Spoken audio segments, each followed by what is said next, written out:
total. But you know, again, that Philly shell kind of can dictate it. If you're not going to protect the left side of your head, that right hook is going to be the most effective punch you could possibly you could throw. You kind of need to make sure that you're throwing it, unless someone takes that extra step to block the head. But a very impressive fight from Hyper in there. I mean, good old Greg has shown a ranked record there's 72 and 17, so definitely knows what he's doing. But you know, again, definitely applaud the effort there. And it was just the wrong matchup at the wrong time. It was a good try, but it felt like a more of a spur of the moment pick, to be honest, with the Robin Reed. It did. You know, not a lot of time to prepare as we are throwing things in. We do have an appearance here from our friends over in your side of the good old land there. We do have our EU gentleman stepping up today, and we have a Eddie Hall. Not quite Christmas time, but we will call this the Deck the Halls match, as we do have an Eddie Hall mirror match. If you wanted to see a knockout, and we've already just had one, that one went 2 rounds. Now, bearing in mind, one guy struggled to defend himself purely because the Philly shell block is a wild thing to use overall. In this case, these are 2 behemoths who've got around 94 punch power each, and 94 power in, I think, one of their rear hands, and the stupidest amount of strength. But they're about as sluggish as a slug.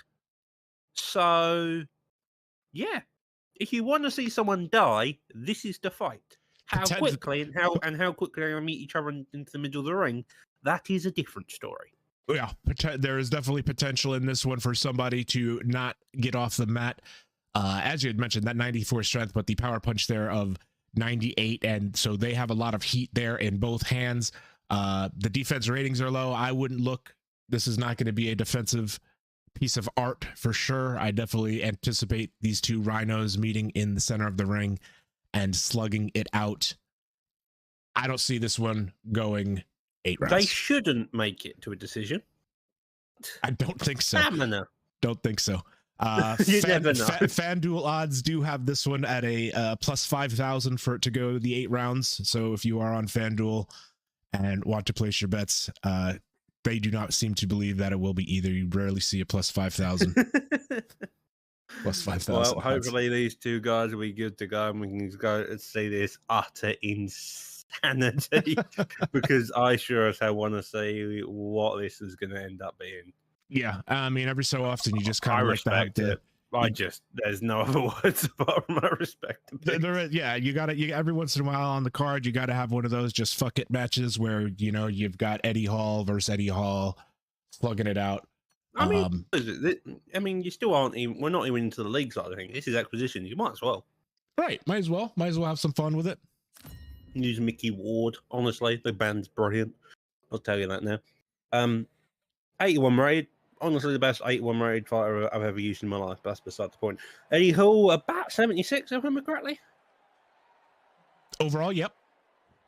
75, yes. He has 1 loss on record, 190 centimeters, 300 pounds, 84 reach. His arms are a bit short, put it that way. Yes, his little stubby arms, those things do have bombs, though. Kind of gives me old George Foreman Butterbean, per se, back in Fight Night Champion. That's what it's giving me.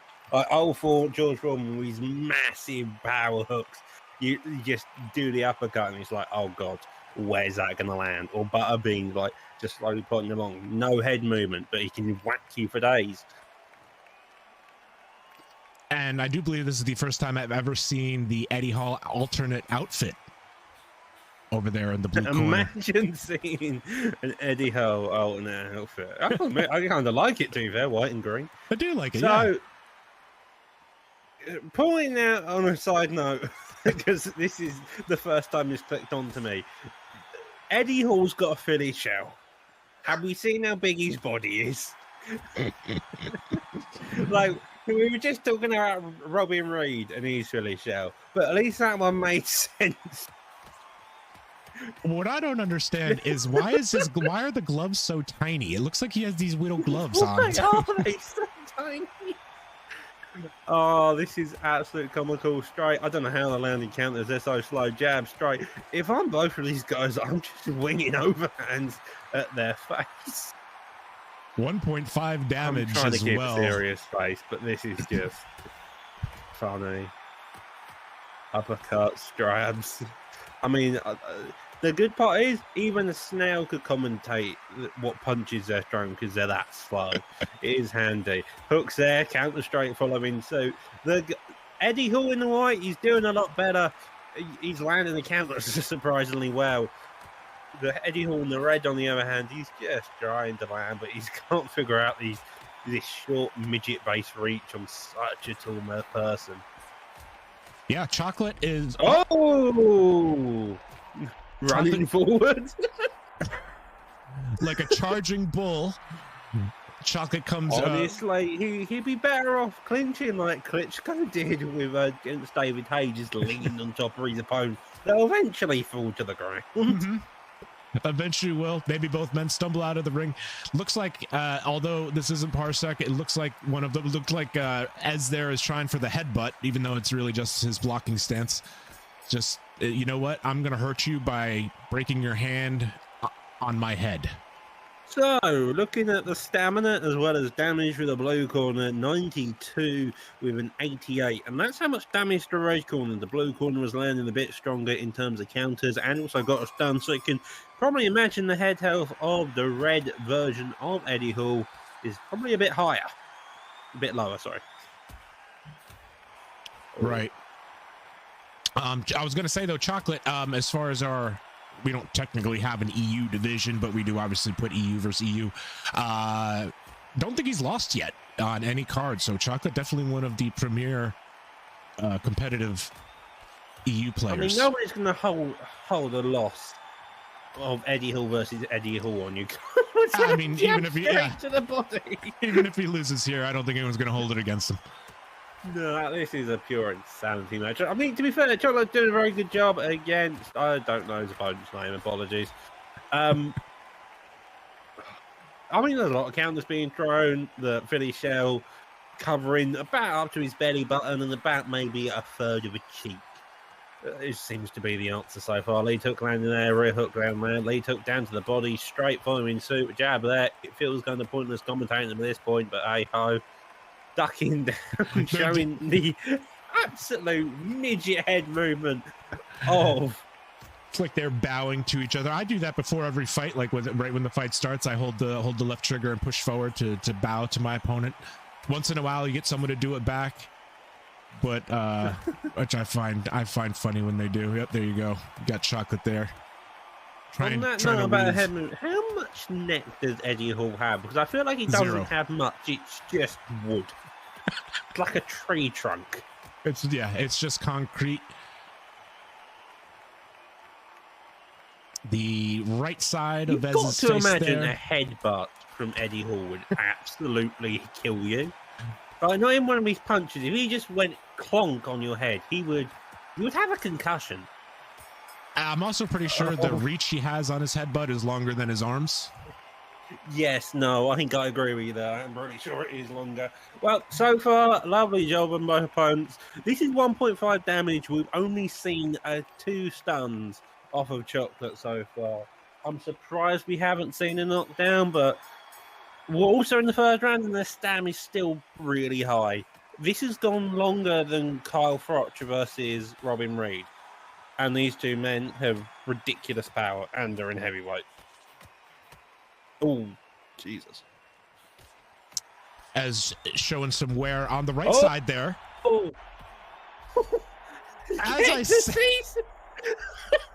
As I say that was a brilliant combo. It was.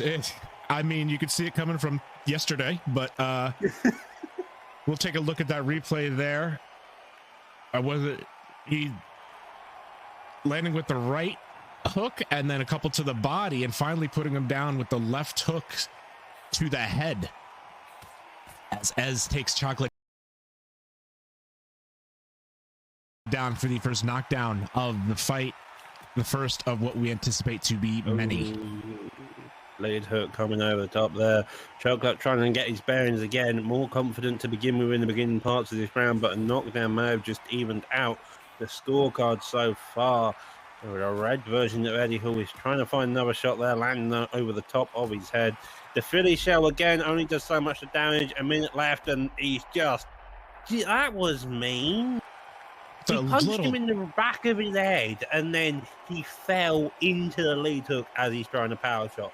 Brilliant job on the get-up, though. Jesus, quickly, barely not even getting any high count past the 7, I think. And now we're back into the fight. 30 seconds left on the scorecards. And Chocolate is just hoping he doesn't get concussed anymore. I heard the loser buys dinner of this fight. Is that just a sheep at this point? I think that's what it is. I think you just buy the whole sheep and just drop it off and say, see you later. I don't think the preparation has to go into it. I feel like a steak or two won't cover dinner forever at Eddie Hall here.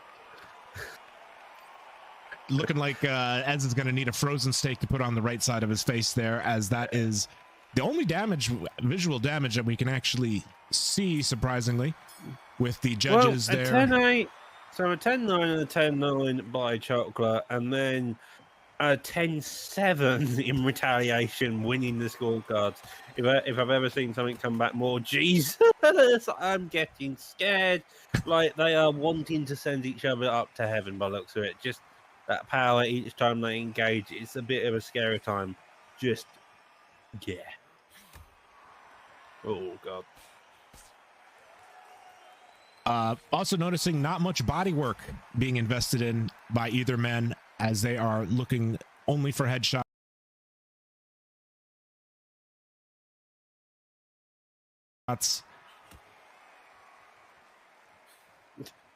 We're already seeing 2 men have concussions. Do you want them pissing blood? Because they will be.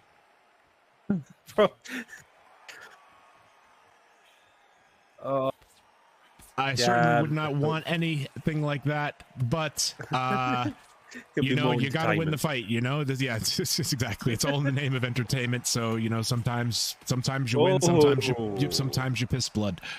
That block, that left side and that right side of Chocolate's face were a bit in pain there. Lovely counter jab, but it seems like the red corner's having a lot more success. Lee took over the top there. The block only just managing to take it on. I'm surprised how well they're doing on the footwork.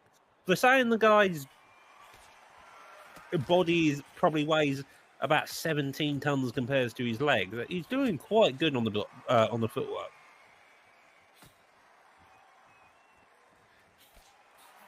He is, and I'm waiting to see which one will decide to utilize the loose movement.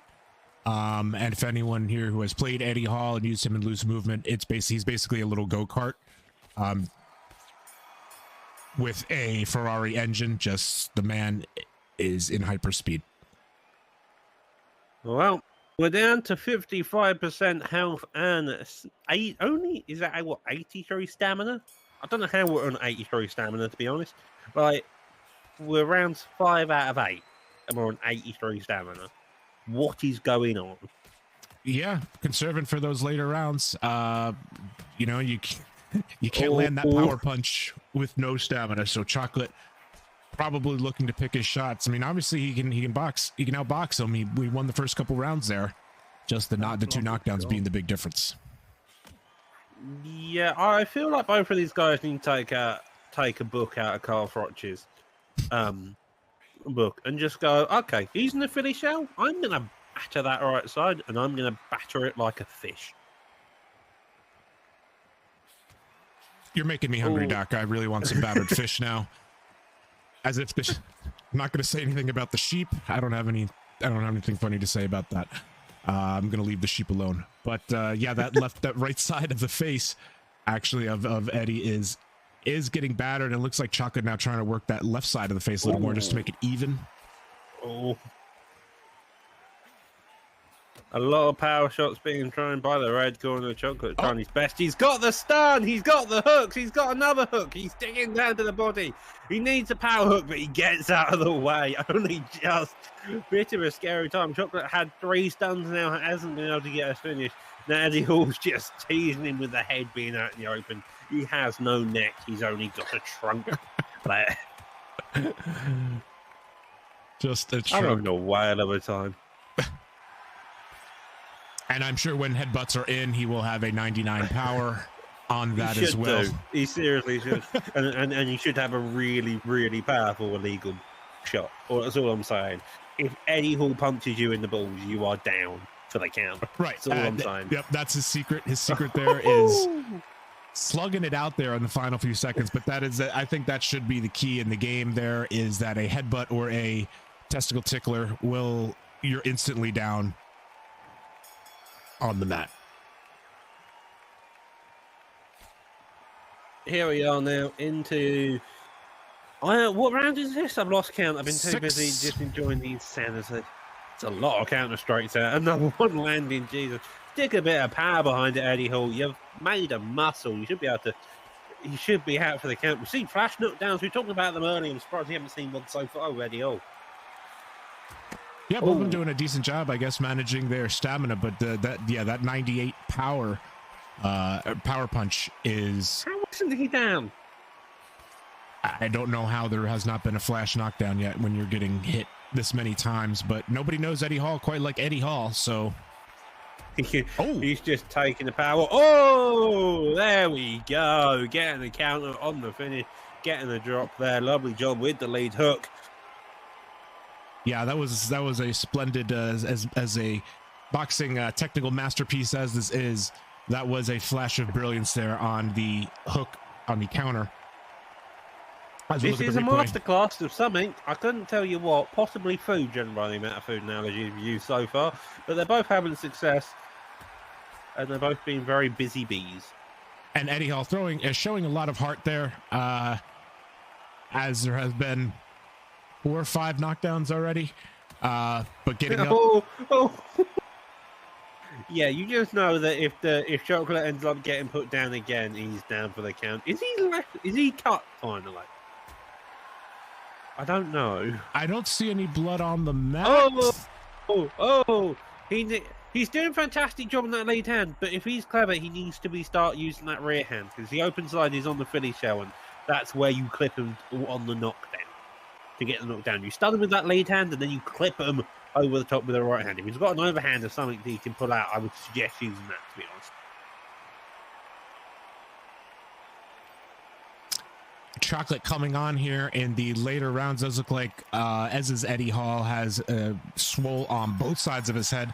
The judges now have just winning it now. Yeah, he's come back. I guess I don't know. Is it a comeback if you were winning 2 rounds and losing after 3? I mean, he did get knocked down twice in the third. I think it's a comeback at that point. Okay, yeah, I'm not sure where the comeback line is drawn. But getting knocked down taking it twice, maybe 3.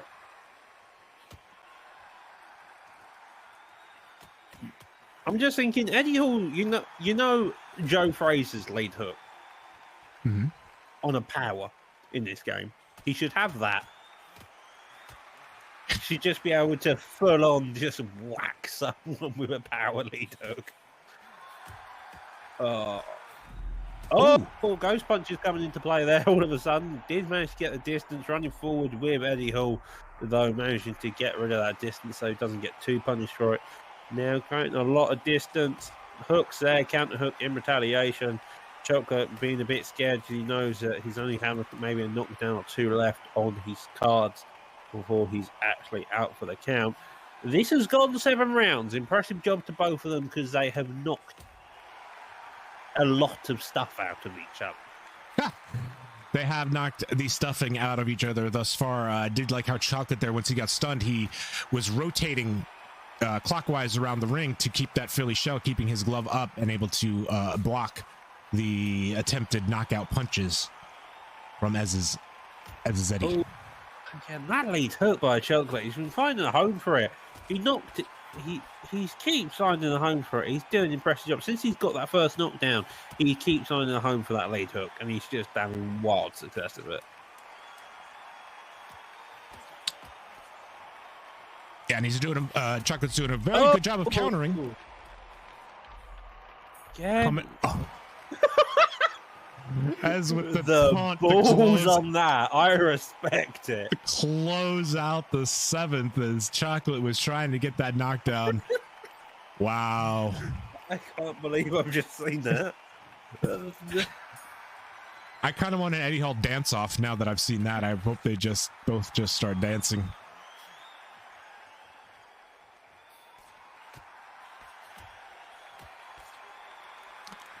But the 8th and final round here, if FanDuel's not going to be happy after this one, because another 2.5 minutes and those plus 5,000 odds are going to be paying off here.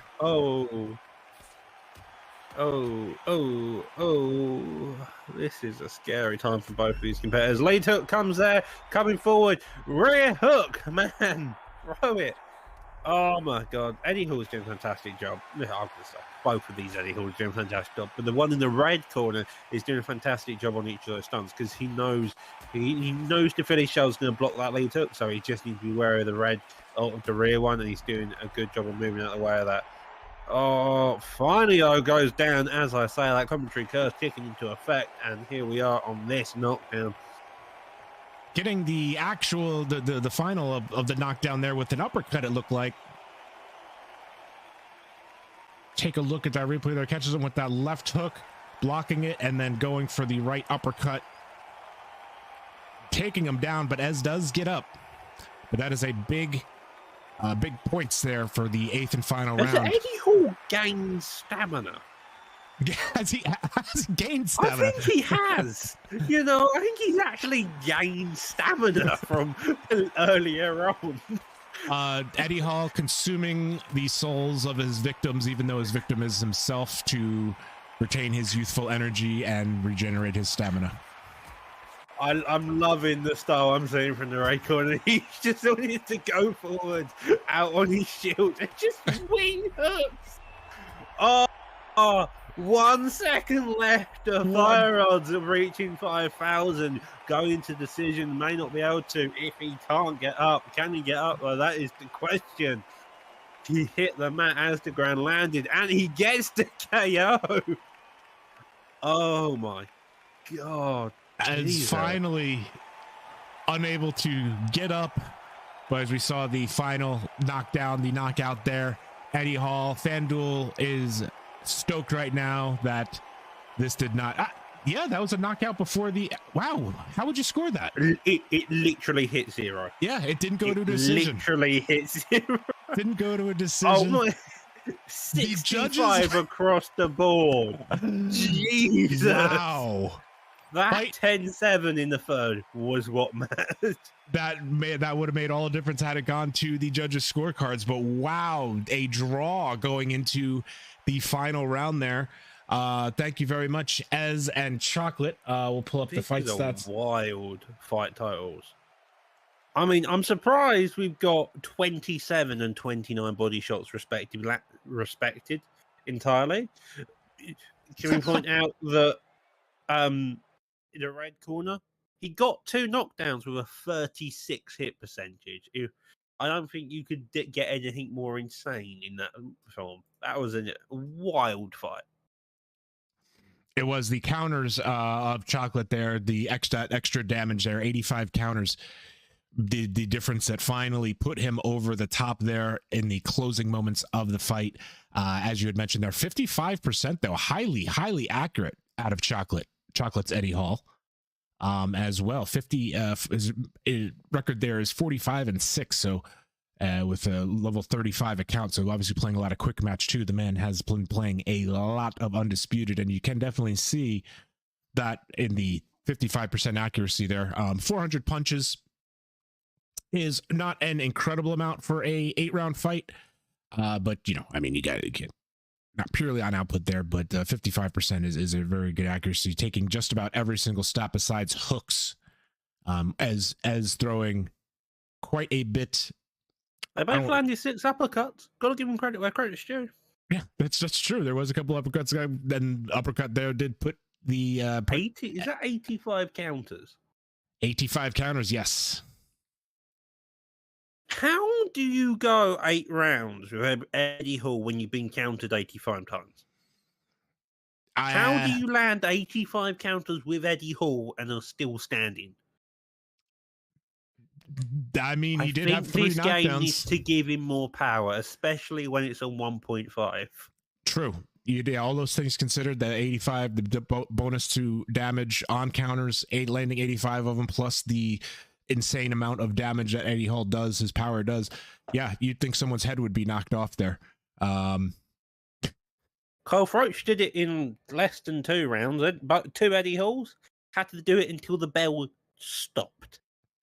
And then they only just managed. Like, they gave the bet line the scariest job in the world.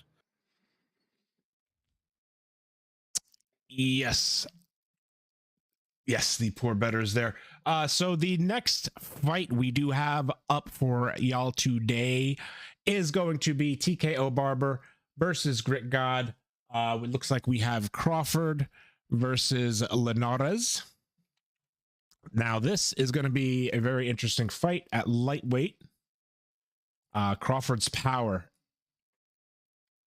is always something to watch out for. This is lightweight. Sorry, I put the wrong Crawford here. Yeah, lightweight division, a bit different to the previous one. Again, this is going to be 8 rounds, 1.5 times speed. Crawford, he uses more of a length type of person. Very long, very subtle in his game plans. If you move to what is it? Loose movement, you can very much circle in one direction and have an easy ability to put your jab up if you're circling towards your lead hand, or put your straight up if you're circling towards your rear hand. So Crawford in that style is more about the length. He's got 8 centimeter reach, so you want to be making sure to use that. Who's his opponent? Linares, did you say? Mm-hmm. Linares, well, we've seen him before. We've seen him fight Ryan Garcia. He is quite small, especially against someone like Crawford. So Crawford will definitely have that advantage, and it's going to be kind of like the same one if you were around and were watching the first fight. It's going to be very much the case of Crawford just wants to use that length, dig down to the body, work the stamina. Linares, on the other hand, he wants to get into the middle and just cause havoc on the inside. Yeah, the power of Crawford, always a danger there, as he does have the 6-inch reach advantage. But yeah, this is not going to be as easy. This is not going to be an easy fight for Linares at all. You cannot take unnecessary punches from Crawford. The power there, the 85, 87, 88 overall strength there is devastating. And the 90 damage on the hooks with and straights, just the offense of Crawford and the defense too. I mean, he's got incredible defense. So Linares really needs to use his speed to stay away from the power of Crawford. That is whenever I'm facing a Crawford, that's what I'm looking for, is getting in and getting out. Because if you trade, you're not trading. You're coming out of the losing end of every single trade that you're in with Crawford. Well, this is a good start. Yeah, it looks like we do have the lobby did have the 3-second bug, so they are going to have to restart that lobby. Hopefully that'll get sorted soon. And with that, I think we'll continue on with the discussion of Crawford's and their game plans. I feel like Crawford, I think, as we mentioned, I think the jab strikes in play a lot of impact in this fight. You got to imagine, if you're Crawford, you want to be getting that on the go very quickly. Right, and Linares, I feel like his strength is to get on the inside, but that's not really where you want to be against Crawford either, because if he can load up and land the variety of punches as well, the hooks, that's not going to leave you with a good day either. But Crawford also has that options to just play you at length. He can definitely outrange us. I find that the 6 inches is pretty significant, as long as the fighter is using knows his length and can find that distance. If you can keep Linares at that distance, then that would be obviously that would be the most effective way to win. TKO Barber, being a very good fighter, though, probably is well aware and well versed with Linares and knows how to get inside on a Crawford. Grit God in this fight, I did also want to just mention that he did make the art for the card today. So shout out, thank you very much, Grit God, for making the fight card for everyone in the Discord. He did. I mean, he made other ones, and thank you so much to the man for putting in so much time. Obviously, there's a lot of cancellations and fights moved around, so you know he doesn't complain. He's just like, what do I need to do, and gets us the fabulous artwork that he does every week. So very much appreciated to him. Yeah, as you said, good job. Always appreciate for all the work everybody puts in. So, and even the impactors wanting to fight and make this show possible. Moving on, we're going to see the walk-ins, the crowd going wild, waiting for these two to enter into the ring to cause some havoc on tonight. We've seen three fights, 4 fights, can't remember. There's been a lot of action either way. Yeah. And so now we get to see another one with even more action. Looking like Naras is wanting to hold that center. Crawford already digging down to that body. A lot of head movement being used, but would it be enough to stave off the accuracy of Crawford? We've had 3 fights and a Rhino duel. Yes. I mean, we've had 1 competitive fight, 1 murder, and one insane fight that shouldn't have gone along as it did, but it somehow did, and it was a brilliant showcase nonetheless. Right, and definitely putting Eddie Hall's there, putting their names in the hat there for early fight of the night contention. Linares wanting to keep his head off this center quite a lot. He understands that the jabs are going to be what wants to be used by Crawford quite a lot, so he's happy to more think about the shots, just look over and then fire when he can get the chance to instead. Crawford, on the other hand, playing his in and out game, playing that outside, which as the longer fighter makes a lot of sense because he can come in, hit his opponent before his opponent can get a read on his. But the issue will be about making sure you've got that range. As long as you've got that range established by Crawford, you're going to be sorted. But if you don't, you're going to struggle. Right. That's Linares' only hope, is to get on the inside and get around that extra reach. So Grit does have to try to manage that and keep TKO out of there. A little counter there by the lead hook, doubling up on the straight on the retaliation earlier by Linares, trying to get that distance. See it again there as well, but a counter strike by Crawford.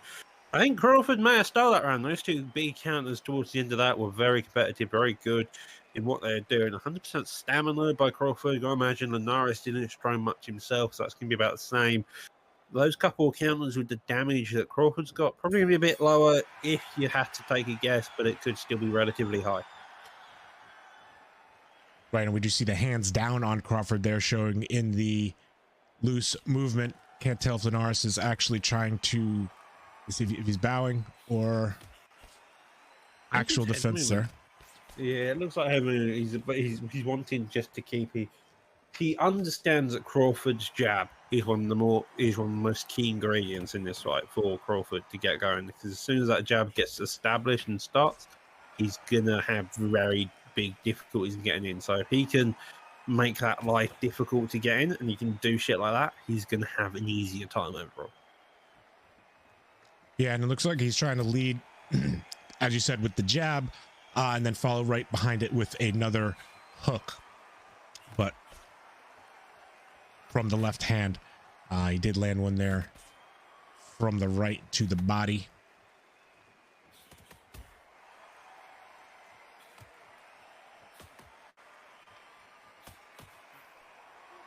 It's a lovely little combo by Linares there. Lead hook to the body, followed to a straight up top.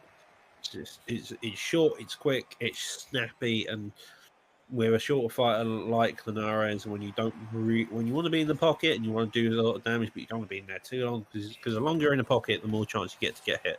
Because the idea in boxing is to hit your opponent, but not get hit yourself. And the quicker and the better you can get out of that pocket, the more chance of that happening, the better.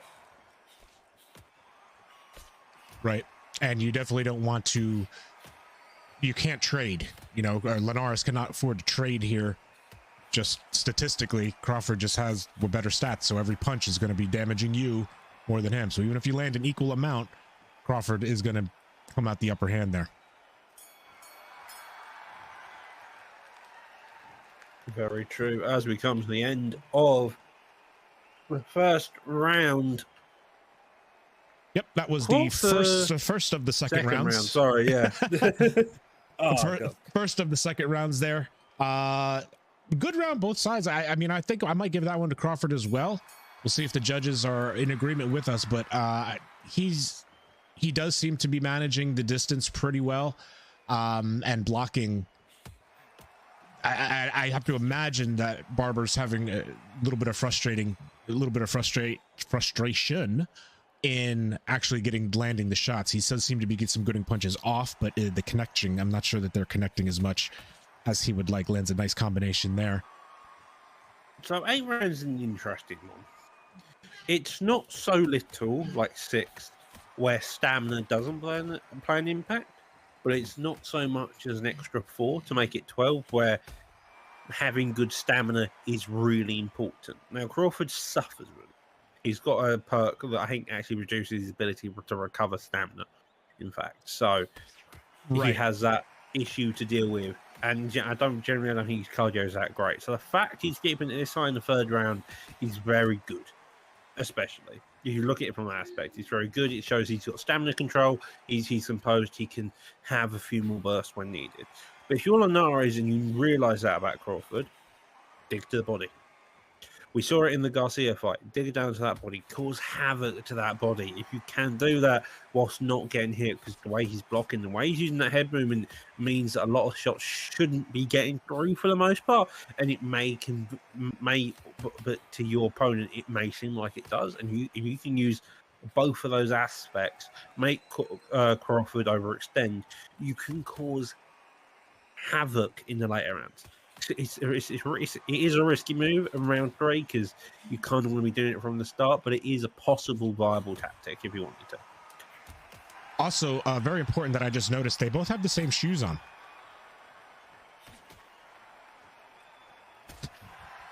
That is... Why are you looking at their feet? You know, you were talking about havoc and I love how you say havoc, by the way, the accent. Ooh. But then, and I was like, you know what? And I just noticed a lot of gold around there. So the judges actually giving all 3 rounds to Linares and TKO Barber thus far. So this is why we're not judges. Shocked? No, I'm not shocked. The blocking. I think if you look on the statistics coming towards, or if we get to once we see the scorecards, once this is all over, or it ends in decision or KO, although I think we're going to see a late KO, maybe decision. Linares is blocking quite a lot because he's that head movement. You can see him ducking down, using those elbows, and he's just his blocks always moving. He's always ready to anticipate a punch. There you go, jab there. Goes deep down to the body nicely. Crawford's trying his best, but it's this weird tactic of if you want to play in the range game, you got to play it really well because as soon as you don't, if you're even slightly off, you're going to have major issues because you're just getting hit and you can't get enough damage back with playing that range game. Yeah, and very conscious of that Crawford power. So TKO doing a good job with the footwork, the head movement, knowing that the strength of Crawford is in that length. So utilizing, making sure that he's in and out and not keeping his head right on that center line to avoid the jabs. Jab, great. Let's just punch his line. Lovely little counter shot there. Digs down to that body again. A couple more jab straights going down center line. Body jab there. It's a nice idea, the body jab, but unless you're looking for a big setup behind it, the body jab's there to condition your opponent, to make them think you're going to go low. So the body jab, typically you're going to be doing a body jab into that lead hook. As I say, both of them are just going absolutely ballistic at each other. Here's me bitching about body jab, and these two are just trying to kill each other in the face towards that round. That's the biggest exchange you've seen so far. It is, yeah. The last 10 seconds of the round seems to be when everything goes out the window and the slugfest come out. But yeah, that was definitely one of the best exchanges that we have seen. But Linares definitely TKO Barber doing a very good job of avoiding that power. Doesn't seem to be pressured. Very strategic with his directional punching as well to try to keep Grit guessing. Ooh, Jesus. They seem to be getting a bit more hands-on now. They're more confident in their range. They're willing to engage. Lovely 2 jabs there. 3 and entering and a rear hook to follow. Suit digging down to the body again. There it does seem like jabs now getting established there as well. Right up at the top. That's a big counter. Linares, his ability to land when he needs to is fantastic. And Crawford's trying to meet the same composition, but I feel like he's doing it it's not even slightly less. It's just his rhythms are slightly out, and that's giving him a bit of issues. Yeah, TKO, I would say, is controlling his range, knows his range. He just seems to know exactly when Grit steps into that area, knows when to throw. That step-in lead hook there as well. You could see it, as you mentioned about the step-in, you could just see that step-in counter. He does it again, doesn't manage to clipper his opponent on the back end of the lead hook by Crawford. He's trying to find the home for his shots, but Linares feels more comfortable with all the shots he's thrown. Right, and I think he's also doing a good job of mixing up his combinations, or I guess I should say he's not being very predictable. Sometimes he's coming in, he's throwing, sometimes he comes in and goes with the head movement and the footwork, while other times he does come in and land the combos. So Grit doesn't, very tough to get a read on what he's going to do, as he is being unpredictable in every exchange. The trait that you had mentioned about Crawford doesn't remember 100%, right? It doesn't start until it's from the 8th round on, so it's not going to end up being a factor. That's a very good point, actually. I'm making that a point. Yeah, no, it doesn't start until the 8th round, to be fair. So in this club fight, he's fine. Right, he'll be fine. Don't worry about it. Don't worry about it until it causes an issue. He'll be fine. But yeah, hopefully we will be able to get to Parsec sooner than later. And his other perk is the switching stances. And while that was in the game in that most recent update, how they did have it in there for a couple hours, Crawford, very fun to use, as well as Roy. A lot of fun to use in the alternate stance, as you could, especially with the Philly shell. I thought it was very interesting because you could use opposite stance of your opponent to try to keep their power hand away from that weak spot. You could put the shell wherever you wanted. That straight there by Jesus. So there's an idea. I could be misquoting it, but we'll go down this route because it seems to be over the idea. Is one of the more effective ways to box is box at a rhythm. I believe one of the people to use this a lot is Joe Kawasaki, a light heavyweight. I actually beat Roy Jones. Don't quote me on that. Someone may know better than me. My boxing history is a bit sketchy anyway. But getting to the point is this idea of rhythm. If you can beat that rhythm, if you can off-time your shots in a way that makes sense to you but not your opponent, you can make that a consistent pattern.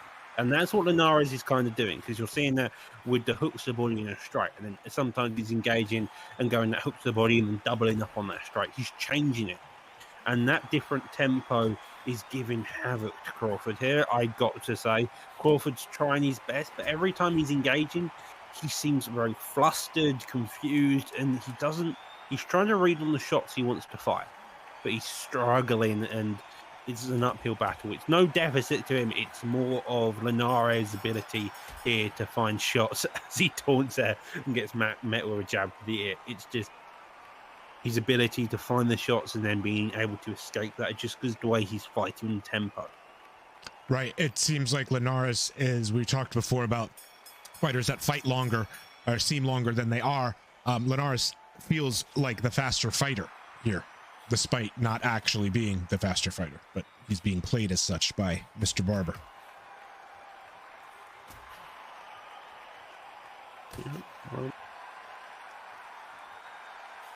Just managed to get away. Another counter hook going on there. We did see the scorecards all in the favor of Linares, so that's going to be an interesting time to see how well that works. Lead uppercut there. It does need to get followed straight. Power body hook there. Doesn't get land. Lovely couple counter hooks. It's just... I'm surprised we haven't seen a stun yet on Crawford's part. Yeah, Linares definitely seems to be landing a little bit more at will, especially in these later rounds. Seems to, as you mentioned, the tempo. He seems to have figured out Crawford's and making adjustments.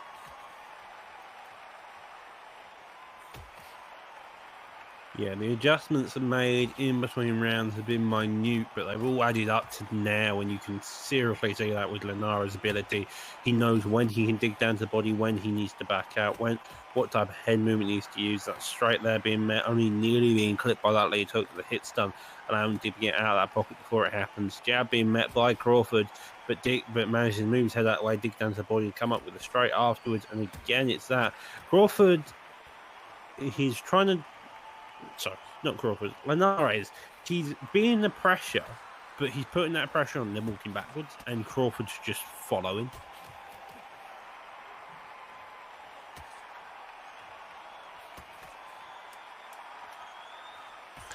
Closing seconds of the 7th round here. Crawford, at least going by the judges' scorecard, they're needing to put something together here in the final round. Basically gonna need a knockout here, so we'll see if he is able to, we'll see if he's able to sustain to be able to get in and do that, because Linares just seems to have Barber seems to have Grit's number here, and if Grit has to kind of go full pedal to the metal and abandon some defense, we'll see if we do see a knockdown by either man. But Grit does seem very high stamina, to be fair, though. True. Yeah, he has the stamina to do it. Round 8, here we go. 2 minutes 40 left on the clock. A lot less engagement than we've previously seen. Linares, I think he's happy to chill out here. I think he's expecting Crawford to just come forward and just wing shots. A bit like when you saw the Eddie Hall right, and do that. Now here, though, trying his damnedest, but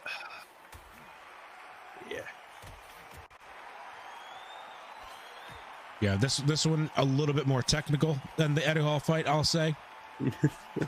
A little bit, yeah, just a little bit. It's just a tad, just a small, tiny bit. There you go. Look, the Liverpool Countenance just playing outside of that reach. Linares, lovely job moving around, firing the straight up top. Jab also coming suit. Just managed to avoid it anyway. Digs down to that body, following suit as well. Now a couple of hooks there as well. Crawford not having any success. Going to super speed for 2 seconds on my end, and now back to those jabs straight. Linares holding the center of that ring. He's playing the center so nicely throughout this all. We haven't given that enough compliments, to be honest, and we should have done. Yeah, and as you had mentioned, he doesn't need to push here, but he is also, because he's not scared, it looks like. He is also looking for that knockdown, but he doesn't have to be reckless either.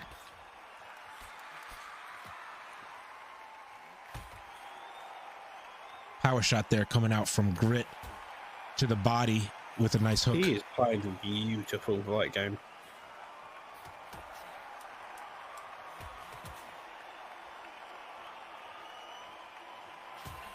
Five, 4, 3, 2, and 1. Neither of these guys wanting to waste a single shot, trying to engage with each other towards the end, but Linares taking the win. Yeah, it was definitely a very good fight. I mean, we're going to see the judges' cards here, but I thought that was as I thought, clean sweep. 72. That was a clean sweep and a half there. The first 3 rounds, it could have been great for Crawford, but I imagine if we get a chance to look at the statistics, we'll be able to see more and more what it was. 100 blocks to 94, still fairly close. In the favour of Crawford, actually. Something really about blocks is about overall hit percentage. 50 compared to 37.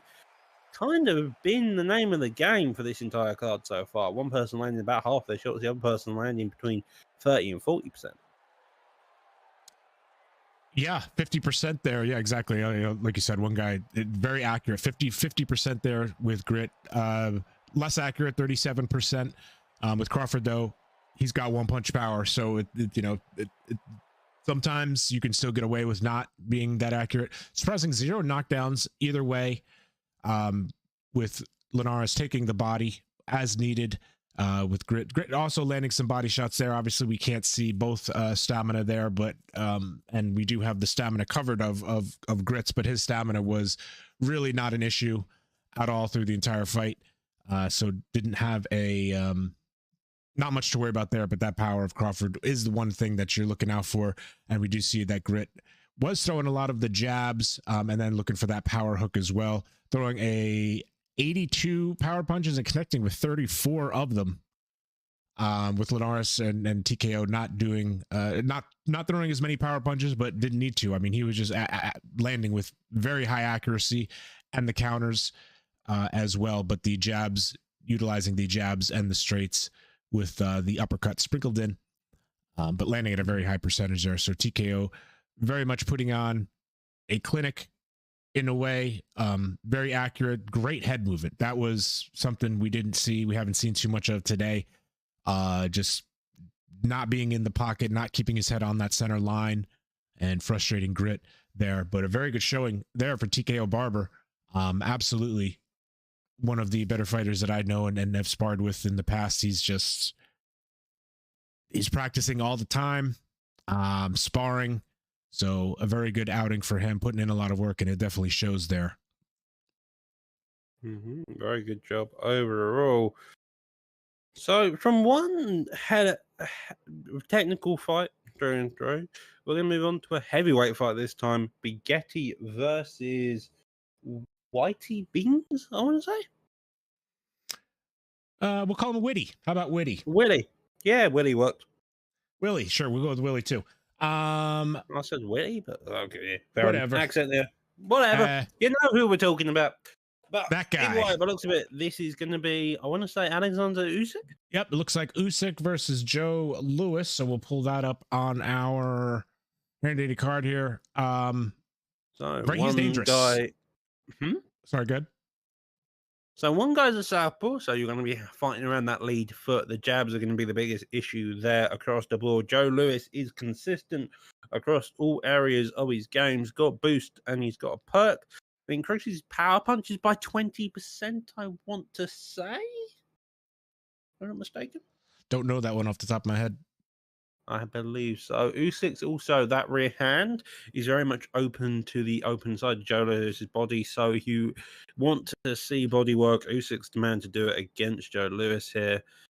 But as you can see, fairly even across the board. Green's going to one side, red's going to the other, but across the board, they're all fairly even by the looks of it. Right, and the reach is also very similar. The only, well, not even an inch, half an inch separating them there. Braven is highly experienced with Usyk too, uses him in heavyweight, which is dangerous in ranked. You know, you get a lot of the Alis and the Tyson Furies, and he does almost, I don't want to say exclusively, I don't know how much he uses other people as well, but very uses Usyk probably 95%, and has a very good record with it. So he knows his way around. He knows his way around an Usyk. Yeah, fair enough. Using that southpaw, it's weird because typically I would say southpaw versus orthodox. People say there's not much difference, at least from the community I come from, which is UFC, where it doesn't, but it does because when you fight, when you got an orthodox and when you got a southpaw, you're using a lot of the time it's it's around that lead hook. It's around that jab, and that's what's going to be the biggest issue. If you can't get your jab, if you can't get control of that lead hook first and foremost, you're going to have a hell of a time trying to box.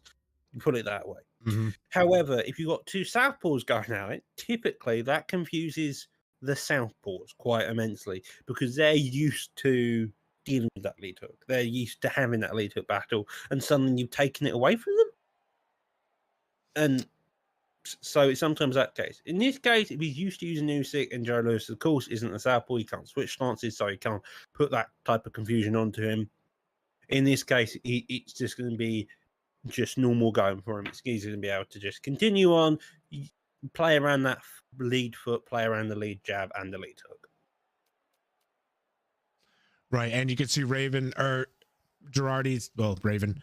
I know him as Raven. 90 and 24 in ranked, and as I said, you know, he lots of experience there with Usyk. I'd say most all of his fights are with Usyk. Now, I am just terrible. I cannot get the southpaw thing down. I'm sorry. Maybe I'm just smooth brain, but I can't reverse it. I just can't teach my brain that, you know, where I struggled for a little while, to be fair. I struggled to do it for a little while. Obviously, I'm better on Undisputed in southpaw than I am on UFC. But yeah, I fought Joe Lewis a few times. He's very much he can take a beating. This man doesn't go down without a punch. I don't know how. I think I fought using Joe Frazier. The amount of power left hooks I clipped the guy with, and he wouldn't go down, kind of ridiculous. So he can definitely take a beating. Lower the Discord volume, he says. So of this actually sounds really low to me. The game sounds actually pretty quiet. But I'll lower it if it's too loud.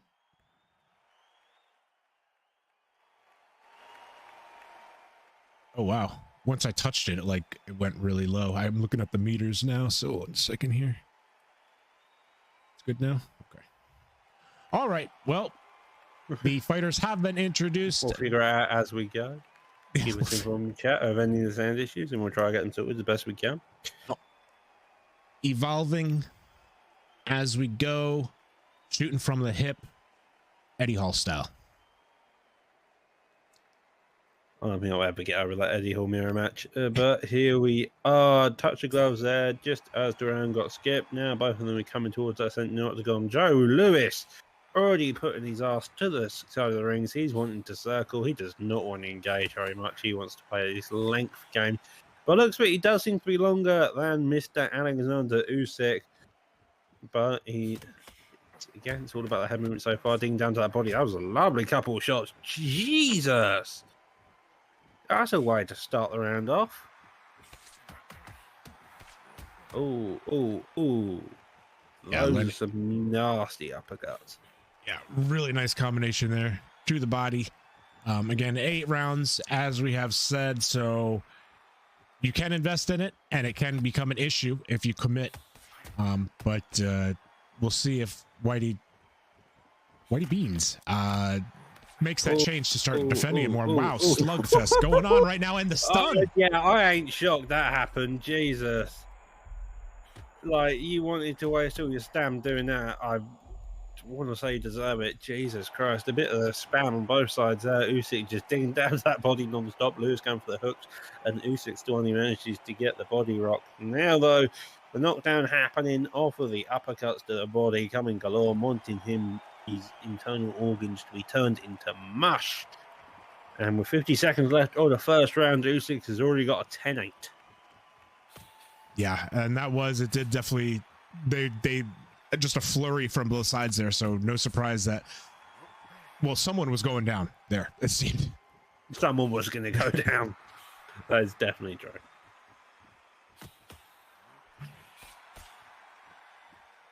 Usyk doing a good job of getting out of the range and then using the steps into before Joe could really react, and he got in and out. So a lot of quickness from Raven. Yeah, Joe Lewis knows he doesn't want to engage. But if I think jab, straight, lead hook. If I'm Lewis, I want to get that established. I think he needs. We keep going on about it, to be honest. It may sound tiring, but it is a very basic fundamental. If you can get that jab established, you've established your distance. And although it doesn't feel like it, if you just constantly jab them in the face, it's going to do a lot. And if they keep walking into it and not trying to counter it anyway, it's going to add up very quickly. Because it also opens up other shots. It opens up the straight afterwards. Because if your jab's landing, your straight's going to land. And if your straight's landing, your lead hook's going to land. Digging down to that body. Oh, Jesus. Usyk. Nasty. Yeah, he's going to have to start defending that body. Obviously, that is the focal point here for Raven. And his Usyk is to work on that body. But, you know, Beans is going to give him that opening. I understand what Lewis is doing here, circling around, but he's making me somewhat dizzy at the same time. Now time to get the jab straight established there, power straight down the middle, but that body, you need to get out of that. Step back is an idea there as well. You're getting dunked to that body, so the uppercuts are quite short in their length. So if you just step back, fire down a pull straight, I don't think it works fantastically, but you need something to try to disillude Usyk from doing it. That's the biggest issue. If you can find a counter to those body shots, and then it's a very effective one, you can make him scared of engaging, and that's probably your best bet. Yeah, I'm scared of engagement too. I have commitment issues, but I think as you can see right now, I think both of these are scared of engagement issues right now as well. Oh, uppercuts galore! That lead hand by Usyk is just always going somewhere. Surprised his gas tank still is as high as how many shots, uppercuts he's fired. Coming out a couple too, coming back there, power straight down the middle, hook over the top, down, going there. Now another one to the body. 1 second left as they come close to each other. But again, engagement issues are being scared. They want to go near each other until suddenly they just have an angry spat and then they disengage. Yeah, and that spat is just stamina all over the place. I mean, I think Raven's getting the better of the exchanges, but obviously we can see the stamina, those at home can't. They're draining the gas tank there, and so a shot could land. Digging down. They are just digging down to that body. They're having a whale of a time. I commend them for what they are doing, but Jesus wept almighty. Usyk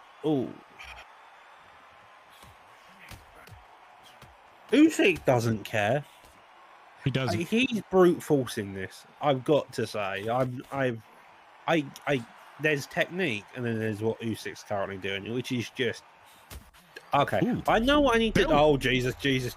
That was a lovely job there. A couple of hits done, spotted by power straight. If I'm Joe Lewis, I'm walking forward. I'm looking for power straights to the body if I can. Usyk managing to get out of the way, circling around. Now on the back foot, it seems like Joe Lewis has understood kind of what he needs to do. Usyk, though, on the other hand, he is just content doing what he was doing before, pinning him against the ropes and just going, okay, I don't like your body. It can go away now.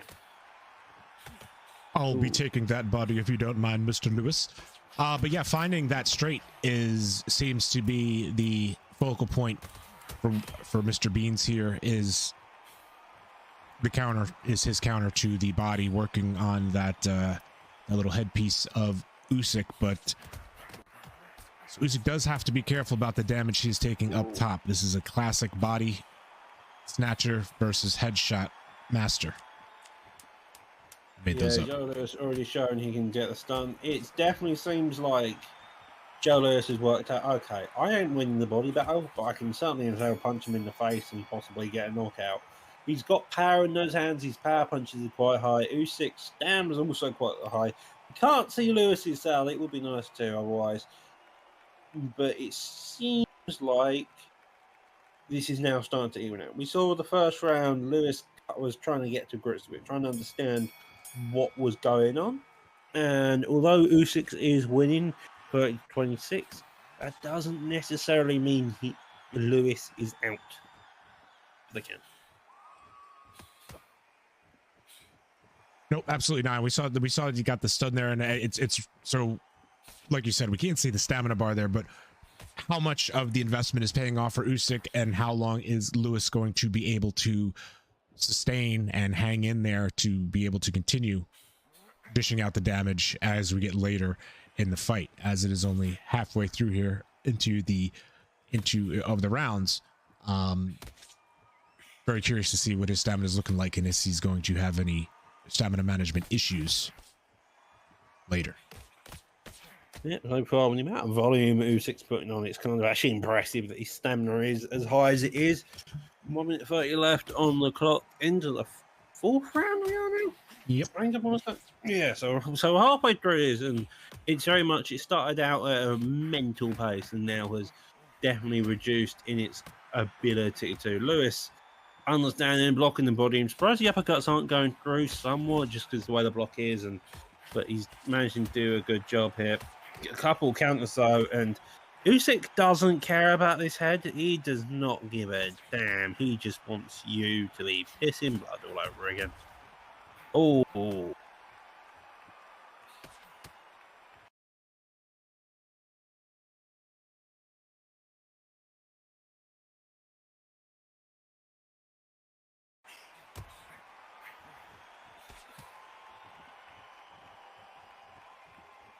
I did notice that Whitey was starting to block the body, or blocks the body on cue, is paying attention now and putting up the defense for it, which it could pay off.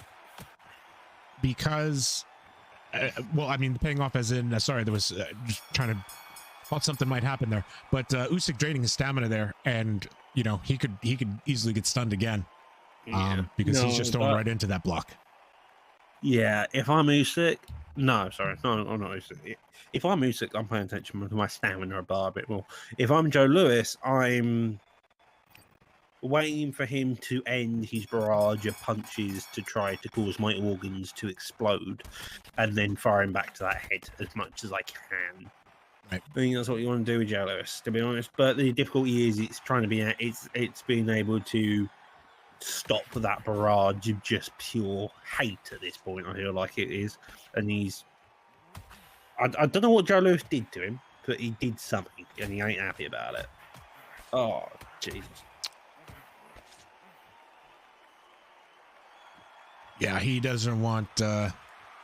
He wants to not just knock Joe Lewis out. He wants to hurt him and make him remember this fight for months and months to come. But has to be very careful there of that stamina. Who in bunches. Usyk causing havoc. Usyk causing more stun? havoc. Yeah, that's another stun. Oh, and he does finally get the knockdown there. Oh, nice little taunt at the end. A lot of uppercuts being thrown there. Joe Lewis only managing to hold so much. Trying again, does on the 6 count, 7, 8, 9. He does manage to get up, luckily, but that body is not in a state you would want a body to be in. Right. The question is, did he want to get up there? He did, because he knew he had to, but did he actually want to? And I think a big thing about that knockdown, as we get into the last 35 seconds, that did a lot of damage for Joe. Yeah. Goes down towards that body. Usyk knows that's where his bread's going to be buttered. Some people will question the legitimacy of it. Digs down again, and 8 seconds left on the clock, and that is another knockdown on the scorecards. Will he be able to get up? Just managed to beat a 9 count last time round. It's going to be a bit tough for this one. Already at 7, 8, 9, and Usyk gets the win. Yeah. All right, they're showing the replay there, landing those body uppercuts. But yeah, so I guess what I was getting to there about what I'd said about taking so much damage was, you know, you saw the health bars of Joe Lewis and getting the double stun there. He had a lot of health. I'd say about 85% of his health, but by the end of that second stun, the knockdown, probably about 30. Like, he lost a lot of stamina, or a lot of his health there from those stuns. Very costly. 40-35 on the scorecards. 128 uppercuts. 0 hooks. 0 hooks. I mean, I don't want to say anything, But that's a lot of uppercuts. That's a lot of uppercuts, indeed. But you're landing 57% of them. Kind of the mantra, the 126 body shots. Goodness. You got to defend it. If you're not gonna, if you don't block the body, and he's gonna take what's given to you. It's the way a lot of competitive players are. Is you go what you want to do, but you're also playing off your opponent there, and you want to make sure that what they're giving you, you're taking what they give you. They're going to give you that body, then that's what you take. Uppercuts are not the longest punch in the game by no means. So if that's what someone is trying to do, you got to keep your range a little bit more, work those straights and those jabs. Definitely thought the fight was a little bit closer, though. As we had said, though, Raven was kind of gassing himself out. For his stamina bar was getting very dangerously low, and there was a couple times there where Joe Louis could have landed something to counter as well. But as far as the total amount of punches thrown, didn't land at the at quite a high rate, at quite the rate that Raven. Yeah. You want me in here, bro? Yeah. My little trainer for a little bit. Yeah, I can't watch it live, Yeah. but I'm streaming it right now. Alright, watch it. Okay, I'll watch. You want me to watch yours? Yeah, you can watch. If he came into this fight knowing the play style, it may have been a different story. Bro, this guy he literally throws the I'm Right. telling you, when I watch him for fucking 20, 30 minutes, he throws the left body hook and the right body hook. And then whatever side he throws that body hook on, he's going to go the opposite side with 2 or 3 hooks. It's wild. And we can hear you on the stream too, both of y'all. For playing today. On what stream? And the next fight we do have Oh, on the okay, card yeah, here so. is going to be Mr. Mustache versus Viking, and we do have Fuck, I thought it was next. Waiting. Fuck, Sergio at Fuck this shit. What they... This is going to be 10 rounds apparently on the scorecards. 1.5 times damage. Sugar Ray Robinson, notorious. Comes. I I thought you was fighting next. Hey, what? Yeah, it's another one. Yeah, I thought so too. My bad. It was my bad. To power on We can go back over there. You know what I mean? Oh yeah, we can. He's also apparently got really good inside fight and another perk there, which the developers are still struggling to fully implement just in terms of what it actually does. So, and putting the words in there. Sergio with a little bit, the 2-inch reach advantage. And Sugar Ray lightning fast for sure. Although Sergio, I feel like he plays faster than his stats might indicate. Anybody else want to play me next? Promise me no buffoonery now. Which is another big factor. Yo, Smoke, you want to play? For Sergio. Let me check out Reek fight. I'm not fighting Yeah, yet. I'm not fighting now. Yeah, After this fight. There's one more fight. After this fight, I'm fighting. But that shit could go like in 1 round or 2 rounds. Fight, it's in the chat. Okay. So, Yo, but good fight, Charlie. You didn't promise me, Twerk. Yeah, GG's. I just don't know what to do with those body shots, bro. Like, No it's just not- buffoonery now. Yeah, I slap everybody with him. Yeah, they hard to deal with, man. What is my Cause mic like you low? can I throw gotta 8 turn my punches in mic up. somebody's face and it just doesn't mean that much at the end of the day. Of the I don't- Sergio Martinez, you can imagine he's going to be quite experienced in all aspects of this game so far. We're going to be in the daytime arena, where we first started this card. So let's get into this. Right, and both of these guys, very good fighters. Viking, I believe, has only suffered 1 loss here in EBF. Mustache, who is Sugar Ray, highly competitive player. I can't think off the top of my head of his losses, but I have also faced Mustache in ranked, ran into him in ranked, and I've also sparred with him. Sugar Ray is definitely, obviously, it's a very good fighter, but definitely into his playstyle as well. Very quick and frustrates you as well with his movement and getting in, getting out. Sounds like we have, okay, sound is on, no crowd volume. Fair enough. I would like them to hurry up and skip into the fight. Would be nice. There we go. Here we go. So Viking on the right, Nopes, also known as Mustard. It's Moisty Stash. I just call him Mustache. He showed me pictures. He has a beautiful handlebar mustache. Fair enough. Slightly off topic, but there you go. A lot of straights. What in the world was that I just witnessed? Okay, it seems like we've moved from uppercuts to jab straights in the pocket. Leonard already firing a lot of them down the middle of the line. Lovely little duck to the side there, trying to stand, sticks down to the body, uppercut there, and a straight following suit. Both of these guys pointing to engage. Sergio Martinez on the outside. That power straight is ridiculously quick, so I couldn't stick a bit of power behind it. That is the idea. But Leonard doesn't want to allow him to throw straight. He's just peppering his face every time he gets a chance. He is right now, Leonard Sugar Ray, using the punch speed more to his advantage, but also, as you see there with the head movement, trying to stay away off that center line of the straight.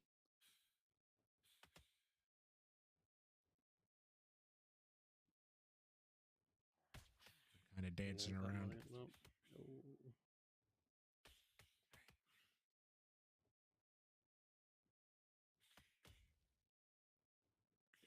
Straight Dixon at the body, comes up top afterwards by Sugar Ray Leonard.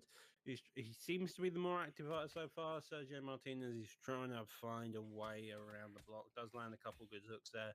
Jab also landing there as well, following suit. Dixon at the body comes out and then disengages. Couple of straights also now being fired. Leonard looking to block the body instead. Dixon at the body clicks on the head there as well. They're both very evenly matched. A bit of a weird sight seeing how many strikes being fired down the line, but apart from that, it seems very evenly matched across the board here so far. It does. It seems, it's going to be whoever which one is going to be able to execute their game plan a little bit more that first round. A little bit of feeling out process. Viking has, he is I would call him more of a counter puncher, but so it does seem to be which one's going to throw first, as Moisty Stash trying to get that out of him, which sometimes can be difficult to do, but then sometimes you throw your own and you jump first. Viking is ready to counter.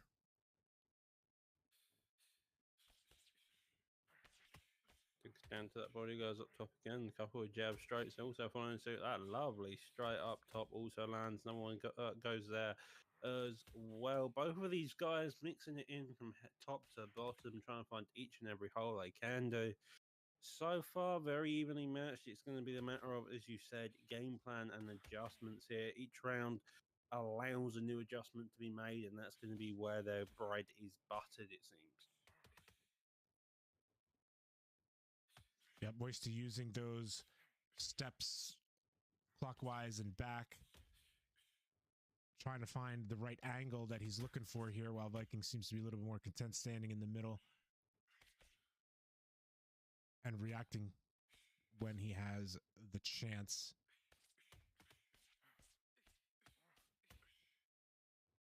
The footwork from Leonard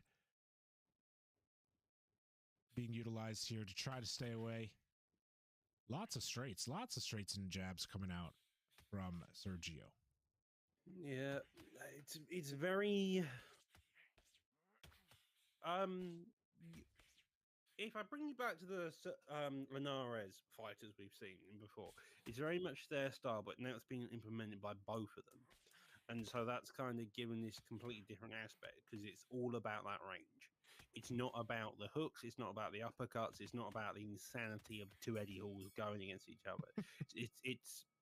It's now about getting that jab established, followed by that strike. Because as soon as you got those two shots established, you then have the option of entering into the pocket or leaving it. And if you are consistently hitting your opponent to the jabs or the straights, you can get the hit stun, and that hit stun can allow other opportunities to arise. The hooks, the uppercuts, other different shots to work the body to the stamina. You can already see Sergio having a kind of bit of an issue with that stamina already decreasing by a significant margin. Leonard also doing a good job across the board, working in both areas of the game. And seems like the adjustments made so far is Sergio's a bit more on that jab straight and looking for that distance because he knows he's the longer fighter. Right, and Moisty is looking to get inside. It does seem to be his game plan is to try to get inside, to avoid the range being minimizing the range difference being a factor. Counter straight over the top doesn't land, and the one does, though. Does manage to sneak in that way. Jabs are coming out non-stop from both sides. Trying to figure out what range parts they want to do. Digs down an uppercut. I think just went into the air above everybody's heads, and a couple of straights there being fired.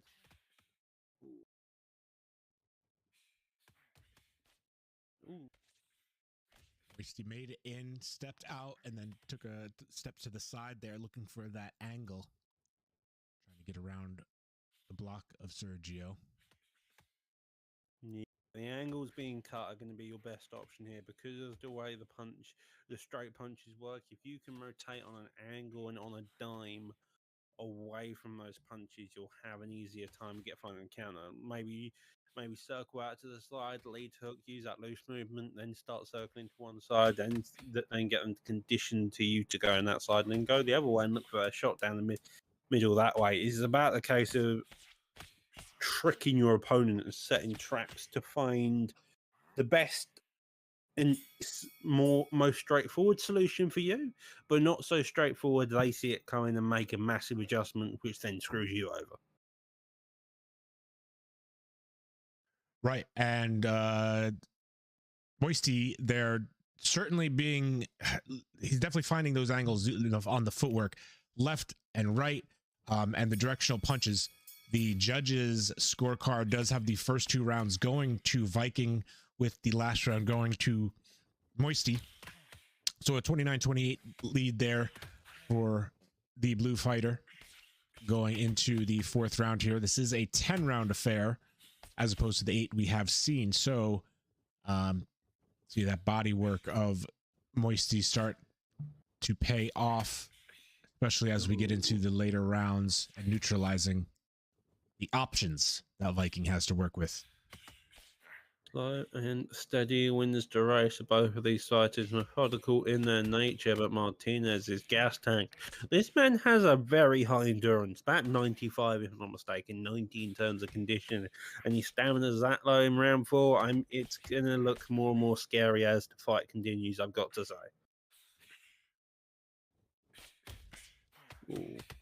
Ooh. Lovely job there by both opponents. A little power straight there, another power straight. Following suit, lovely digs down to the body there as well by Martinez. Martinez so far this round, look, the clearance, he's made the adjustments on the third round that Sugar Ray has won, and now he's managing to continue this pace.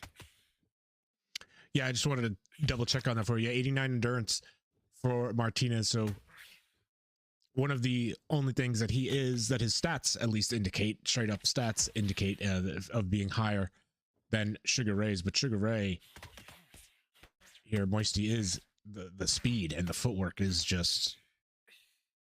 incredible right here.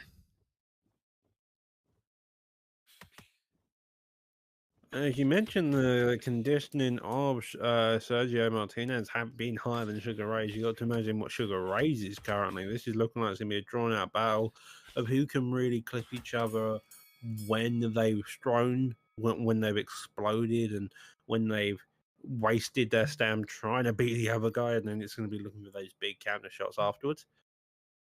Yeah, and considering all things considered, I don't think the pace is gonna be. I don't think Sugar Ray is gonna be able to maintain this pace through the 10 rounds there. As stamina management, you can see there Sugar Ray taking a deep breath. The stamina management probably going to be a factor more than we have seen in other fights today. If the way I can see this fight going currently is we're going to continue on this pace until we're not.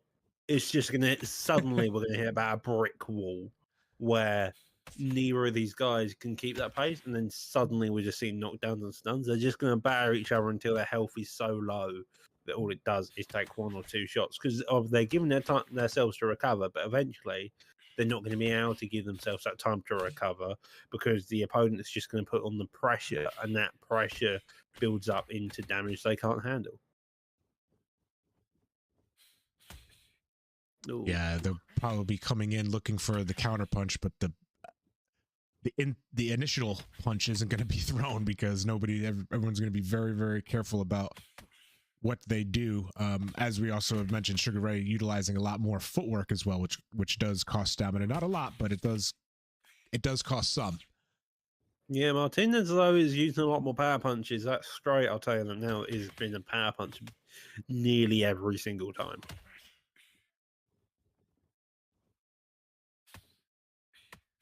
Ooh.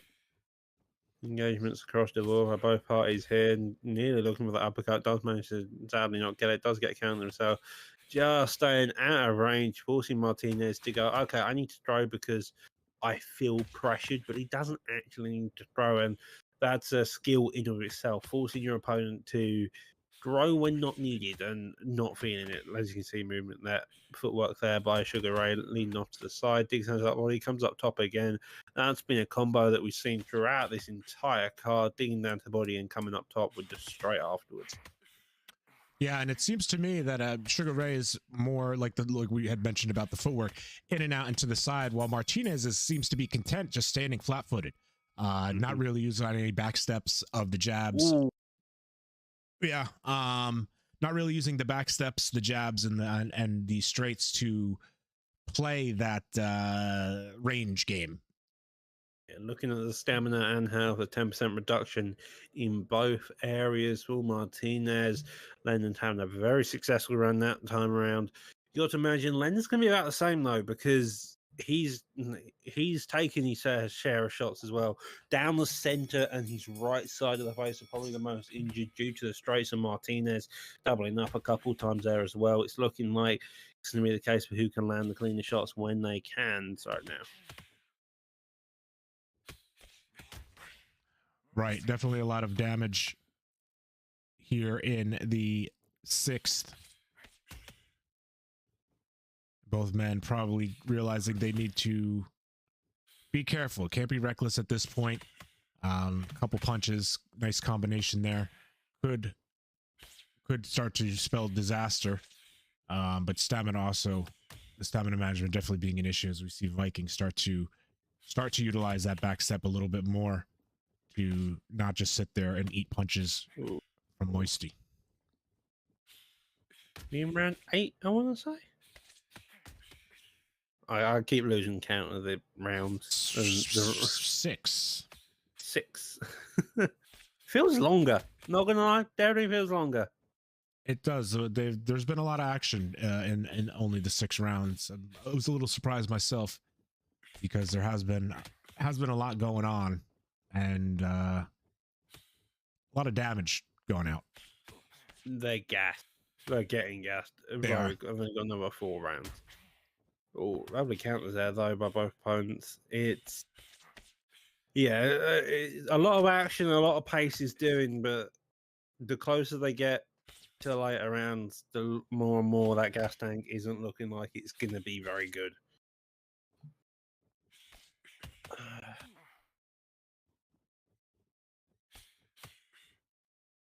Right, and then it becomes a game of focusing on when you're limited in your punches and the volume that you can throw. It becomes an issue. Yeah, no. When you're full stamina, sorry to cut you off there.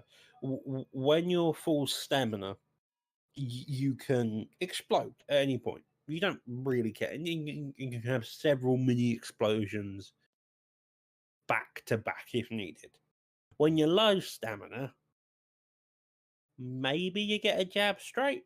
Maybe you add a hook in there if you're lucky.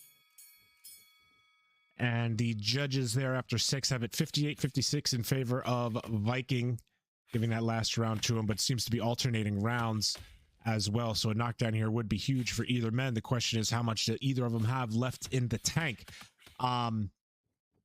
And when you're limited in those in those punches, you kind of have to just focus an area at that point, because you can't just work everywhere. So the earlier rounds and the damages you've done to the head, as we did see there, that Sugar Ray's the right side of his face a bit swole, and so that would definitely be a target, as if you only have, you know, maybe 2 punches to throw, as we do see a hard left hand coming in, the straight going in and hitting its mark. So definitely need to start focusing on particular body parts rather than just landing whatever punch if you are trying to hope for it. But as we saw, it is close on the scorecard. So I mean, you could is your strategy going to be to outpoint, or do you feel confident in being able to outpoint your opponent, or do you really want to go for the knockdown, which would certainly be a fight changer? Definitely would be, you've got to admit. But I don't know. Both of these guys are very well adapted and well versed in what they need to do. Oh. As I say that, a stun happens out of nowhere. Sugar Ray trying his damage with a sudden burst of stamina, not managing to find the shot for the home, but that's a stun. And I want to say that's one in the round, but stuns don't mean shit in this game. Yeah. Unfortunately, not. Well, I don't know. Fortunately or not, it's not a scoring criteria. But it does kind of lead to where we are in this fight of you know, punch or two could put you in that stun you.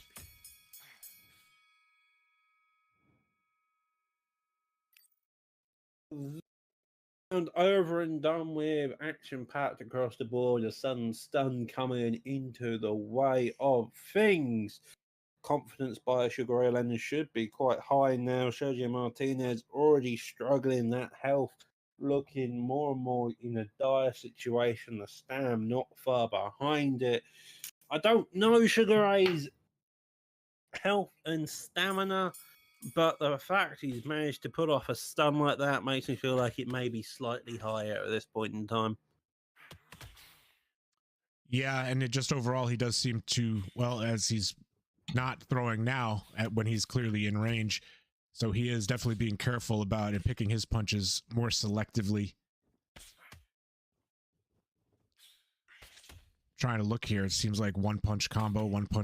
He's not really, there's 2, but not really throwing many flurries at all anymore. Variant single shots may be the way to go here when you're Sugar Ray. I think when you're Martinez as well, his power shots are quite deadly, but I think counters are going to be the biggest issue. I think I'm pretty sure he got a stunt off a counter as well, and so counters are going to be where you do all your damage. But you haven't done enough damage to the head early on purely because of your opponent's been blocking quite a lot of shots as well. Then you're going to struggle. Right, and as we are in the 8th round now, with only, I guess that Eddie Hall fight did go there, and only one other decision so far, but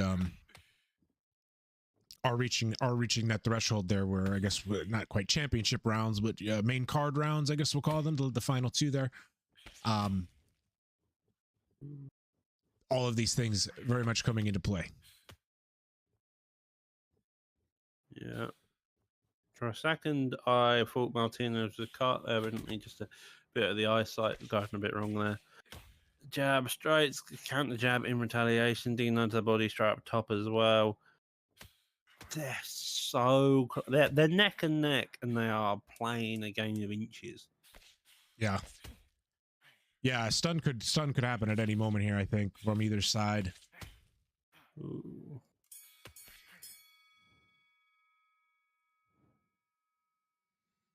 But a good 8th round as we go into the final 2 rounds here. The judges had it neck and neck. Can see Sugar Ray breathing.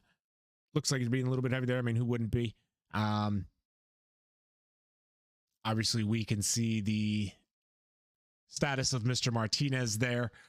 I gotta figure Sugar Ray is lower, as well as both of them are probably struggling with the playing the game of management now. Obviously, everyone can see the combinations are not as bountiful as they were. Yeah, they're 1 or 2. You can lucky 3 at a time. they understand that their pace cannot continue to Question is, who's able to do Martinez's health and stamina, as you mentioned, in a very dire situation. Leonard not too far behind, probably a bit better due to not being stunned, but that's probably by a minuscule amount at this point because they have both played rock and sock and robots across the last 8 to 9 rounds nearly, and it's just they're continuing on this. It's insane. Yeah, strong breeze at this point might be able to put someone down for the first knockout of this fight. Yeah. Both Well, trying I to feel figure it out. like a strong breeze may be a bit of an understatement. A wind machine on low power. That's right. Because these two are still standing even after knocking the hell out of each other for nearly 9 rounds so far. Yeah, and luckily it's not a hot day out here, and in the sun, and the crowd doesn't have any fans going because a couple of them could have those hand fans aiming at the ring. Yeah, enough of them could definitely start causing a bit of havoc. One of them might go down. But yeah, still only the one stunned, but these two are being very careful. I feel like your stamina, just when it gets down that low, your punches are like pillows. So it's really going to be who makes a mistake and gets countered and gets hit with a strong hook there. And actually, that's kind of what it looks like Moisty's trying to do. Looks like he's trying to get the straights out of Martinez and looking for the counter hook of his own. Well, that's an end to round 9. One more round to go in main card, co-main. One of the two. Take your pick on the name. We're going into the 10th round. You know the one. Anyhow, both of them have put a hell of a fight on. There's no doubt about it. Both of them have stayed consistent throughout. The judges' scorecards pretty much had Martinez up, if I remember correctly, by 2 scorecards. Has he done enough to continue that lead or not? We're about to find out on the open scorecards here. 84-87. He has continued on so far, scoring the last 2 rounds in his favor so far. So, if you're Martinez, you've got to hope to God that you are doing this or get a knockdown to secure it, because we've seen judges' scorecards in the past. One of them did a draw, the other 2 scored a majority decision in the favor of the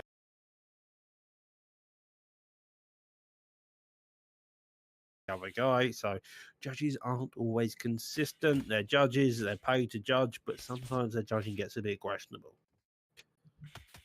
Right, absolutely not by any means, but normally, I guess the way that it works is what they say. There's four judges, the 3 and then the predicted, but a lot of times the predicted mirrors very closely one of the real judges. The 2. It depends. Right? Yes. Sometimes at least one, sometimes 2 as well. So, but to figure that he is up by a couple rounds is probably very accurate overall.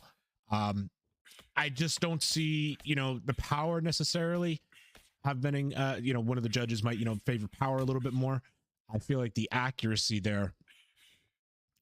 of Viking is probably what's going to do it. Now the question is he going to be able to have the output here for this last round over the last 50 seconds as he gets stunned? That is what he wants. Jesus, that was huge. Not just obviously for the fight, but for the score there to get him in this fight. Now this could really go either way. I will take a quick look at that replay.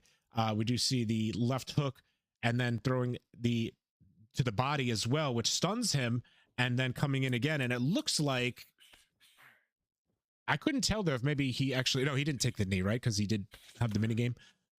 So it was just a body shot. Then, yeah, the animation, I couldn't tell when I'm looking at it again. It almost looked like, and it does look like Martinez does take the victory despite the late knockdown.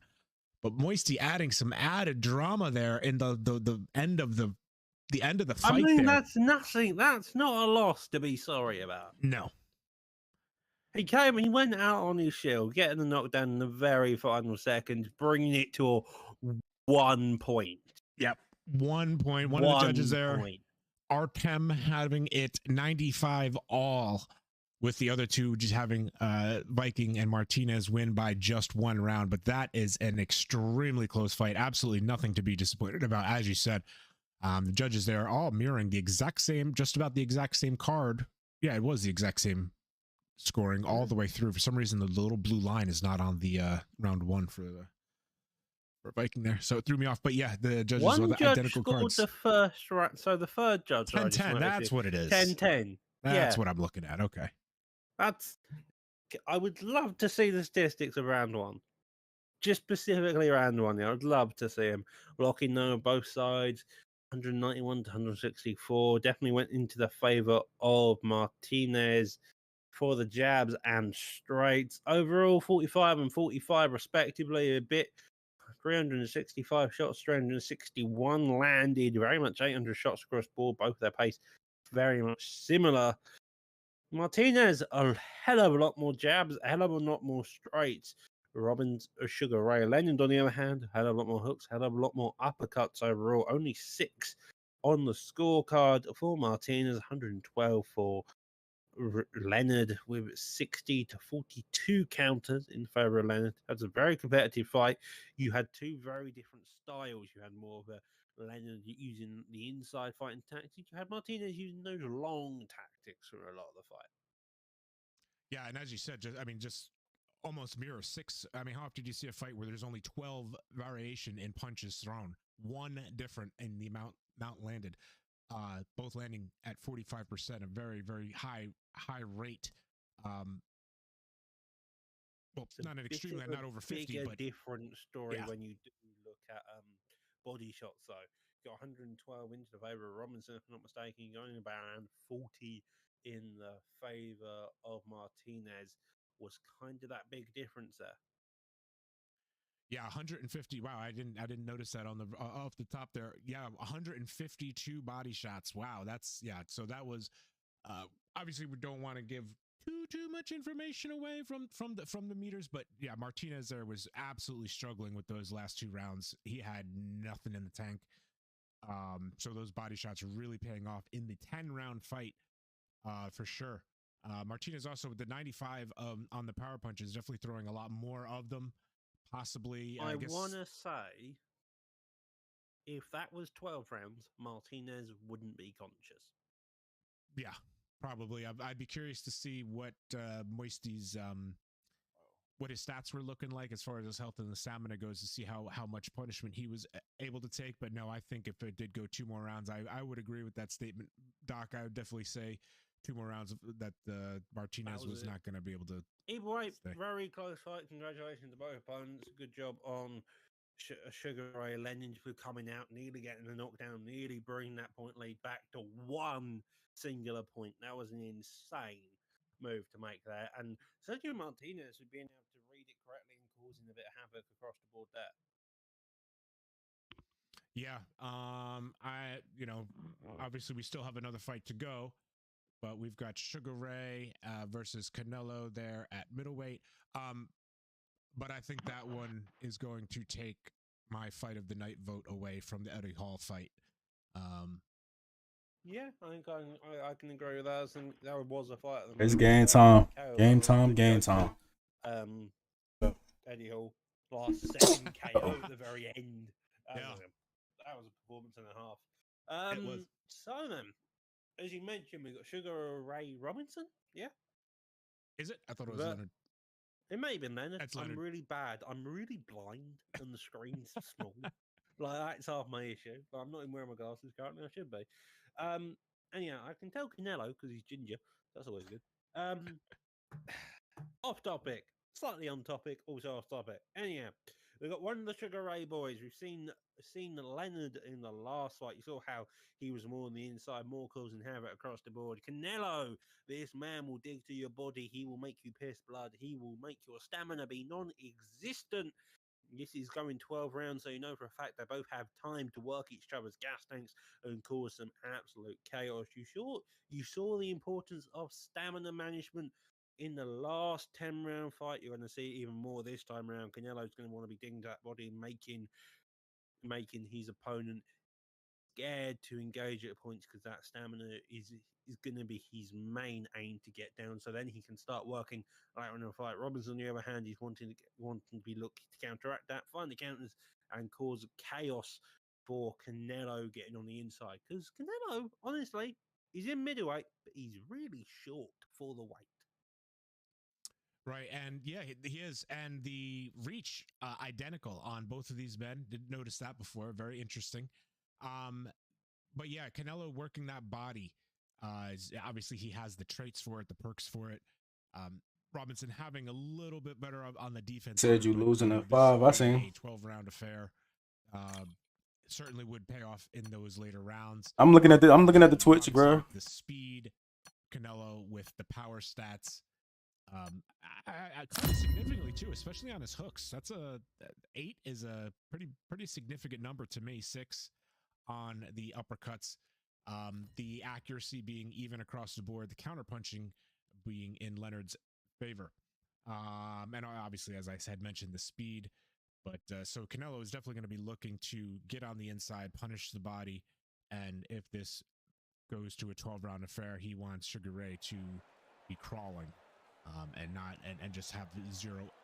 You are looking live at the WBC Arena. My name is Todd Grisham. Alongside me, former world champion Johnny Nelson. Todd, always a pleasure to work with you. Always a pleasure. It's time now for our tale of the tape. It's Sugar Ray Leonard, 5'9" tall with a 70.5-inch reach. And he'll be taking on the legend himself, Saul Canelo Alvarez. He's 172. Sugar Ray. Saul Canelo Alvarez. The Mexican legend, the middleweight, the super middleweight, the light heavyweight who fights out of Guadalajara, Mexico. As soon as the bell goes, don't blink. That fight could be over. Well, that's how it looks on paper, Johnny, but let's see how it plays out. I can't get my voice, so this bout is scheduled for 12 rounds of boxing. In the red corner, presenting one of the all-time greats, the Hall of Fame legend of boxing, a 5-division champion of the world, Sugar Ray Leonard. Hiding out of the blue corner, from Guadalajara, Jalisco, Mexico, here is Mexico's first ever undisputed world champion and renowned star of boxing. Here is a 4-division world champion and an undisputed super middleweight champion of the world, Saul Canelo Alvarez. Not too many seats to be had in this arena as the hype continues to build for this showdown. God, I'm so excited. What a night it is. You can hardly hear yourself speak. Yo, y'all is so funny, bro. Ridiculous. Would be the expected result here. That could change the difference of what's going to happen. We're expecting an all-out offensive display. Going with a basic idea, but sometimes you hear, bro? Has to change and adapt depending on what in God's name is going. This is a high-octane battle. Yep. Okay, we're good now. Wasn't moving, wasn't sure what was going on there. Both ways too. Now it looks like lately a lot of people think recap. Big left, but doesn't score with it.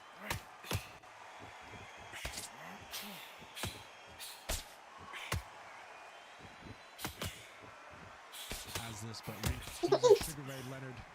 Perhaps the hottest ticket in town for this fight tonight. You can walk into an arena and be the hero. The pressure, the expectation, the desire from the fans. You can't get away from it. Ignore them. Lock it off. I know it's hard. I can hardly hear you, Todd. You've got to ignore them. Get on with your job. Some nice exchanges from both men in this round. Canelo, first time we've seen him tonight, he's already having a good job so far getting all that. No rest for the weary. There as well. Yeah, and the unique uppercut of Canelo having. He just misses with that big right hand. We'll see how much he does with the body there. Is his? Oh, that punch!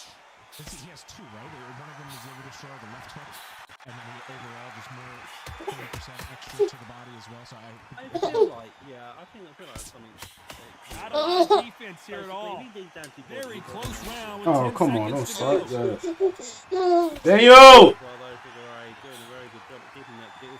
Come here, come get your brother when the game is over. Who's winning this fight right now? I have no idea. That was super tight. I dread being a judge.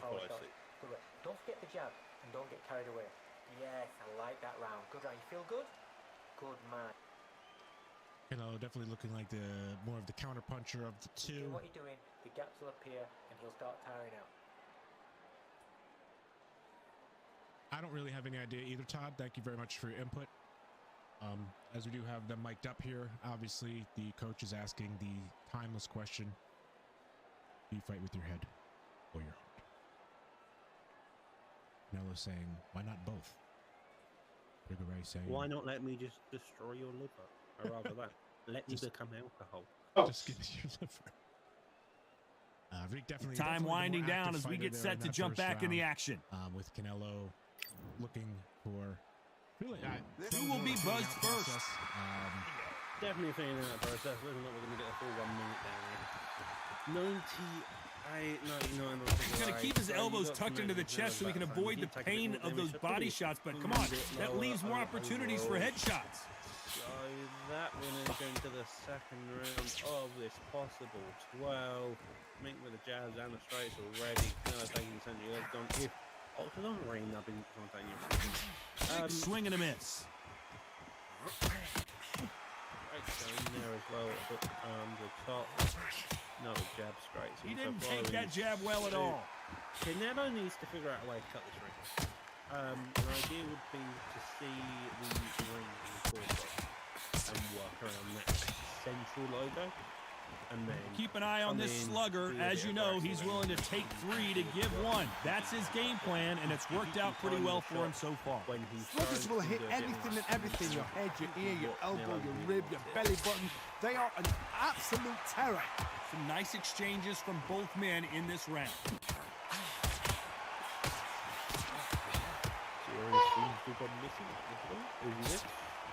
He parries that right jab away. I was trying to take the stream card. It was looking a little choppy, and I was trying to see if I could fix it up.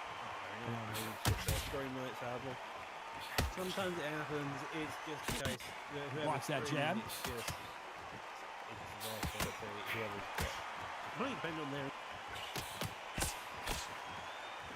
Should we be surprised if these two fighters go the distance tonight, considering how much they've emphasized their physical fitness? The middleweights are the best you can ever come across. Obviously, the glamour. You know the scorecards are going to be all over the place in this one.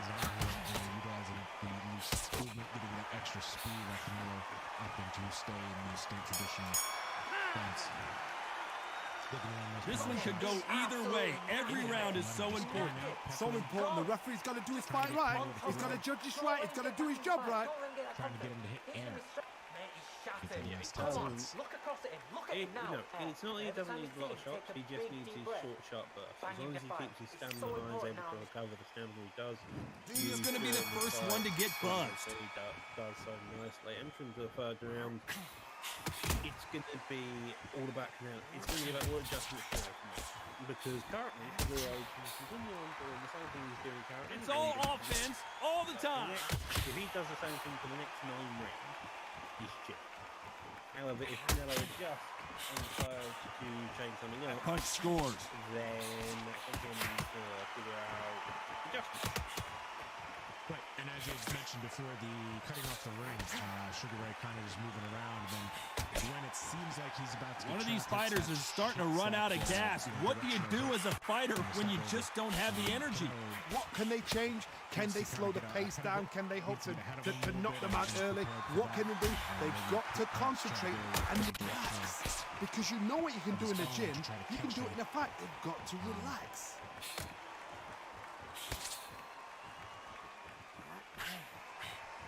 Not really Nice exchanges from both men in this round. Oh, and he caught him with a stiff jab. Watching different fight than us. But that's right. I mean, he's the best, right? You know, we're his guests on his show. He's the voice of the UFC. Of Undisputed. Oh, and there he caught him with a stiff jab. It's just not about it. Inside the secret. Yeah, so in somewhat way. He just misses with that jab. Starting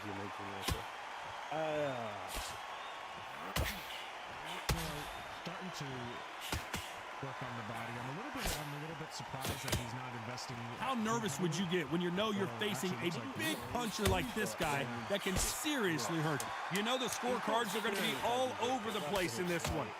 He's realizing, okay, good. So you want to get some of it.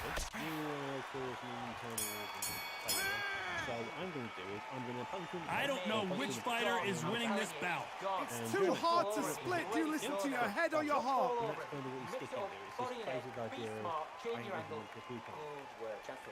hit the person, don't get hit yourself. And that's what he's doing. He's managing to press the buttons all at the right time, in the right order, and then from that process he's keeping his stamina high, he's keeping his health high, he's not getting hit too much.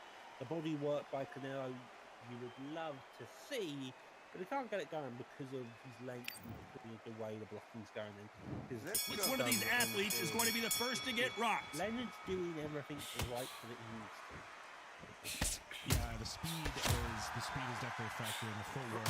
He scores with that right hand. A picture of that. Pressed the land, and when he did, and as I started to mention it, as we do have the judges' scorecards here, giving all 3 rounds so far 2 week on straight away, was that even when Canelo started insane action, Rick was blocking the bottom, so he was ready for it, and kind of knew. In the early rounds of a fight, you'll see 2 boxers feel each other out, test each other's power, and I think this boxer has decided I can walk through anything that lands. Oh, you know what? Sometimes when I've done in the ring with fights like that, and you punched him, you just want to run. You want that spaceship to come and lift you out there because you think, what the hell am I going to do now? You want to cut off the ring, but you don't want to be chasing. You're going to eat a lot of food, walking a lot of punches, and especially when you fight someone who is as quick as Sugar Ray, who can get out of the way and hit you with those. Some nice exchanges from both men in this round. He takes that jab. Although the numbers show their reach being identical. Nice job by him to block that jab. Canelo feels like a shorter fighter. As Sugar Ray does. Seems to be a little bit longer. Talk about punches and bunches. That's the mantra for this fighter with that exceptional hand speed. When you have a fight that's got that great footwork and that great hand speed, it's so hard. It's an uphill battle. This is that straight massively by Canelo. Despite what the judges' scorecards read, there are no losers in this one. Getting into the pocket and engaging this fight is closer than 2 pages in a book, Johnny. That was super tight. He now just is. He will be buzzed first. Yeah, it looks like Canelo is going to get something to work with there as he had him kind of trapped in the corner. But the round being just about over. Got him with a left jab. I don't say baiting necessarily, but kind of baited him to come in and, you know, both men step back for just a moment to set up something with his own foot was there, but he knew he wasn't going to be in any trouble. Just keep working the perfect distance here, working at the back foot. And as Canelo, the old adage is, no matter how much speed you've got, timing beats speed. I've never seen a fighter so fast in my life. How do you deal with this? You've got to hope. You've got to hope they run out of steam. Body on someone who is fast and who has the good work. Mostly. And there's an uppercut, a big uppercut, and his knees. Oh, Leonard just got rocked. Using the hook they're circling to. So nice exchanges from both men in this round, and that's exactly where he doesn't need to be. Looks like they're out of trouble. Only just on the circle wall. Trying to stand this here as a big stun, and that is what he wanted. But Sadly, didn't capitalize on a knockdown. Figure Ray getting a bit too confident in himself, and now Canelo Miss with that jab. possibly back into this picture. Finally getting that combination. He fails to score with that left hook. Is again something he doesn't necessarily have to land.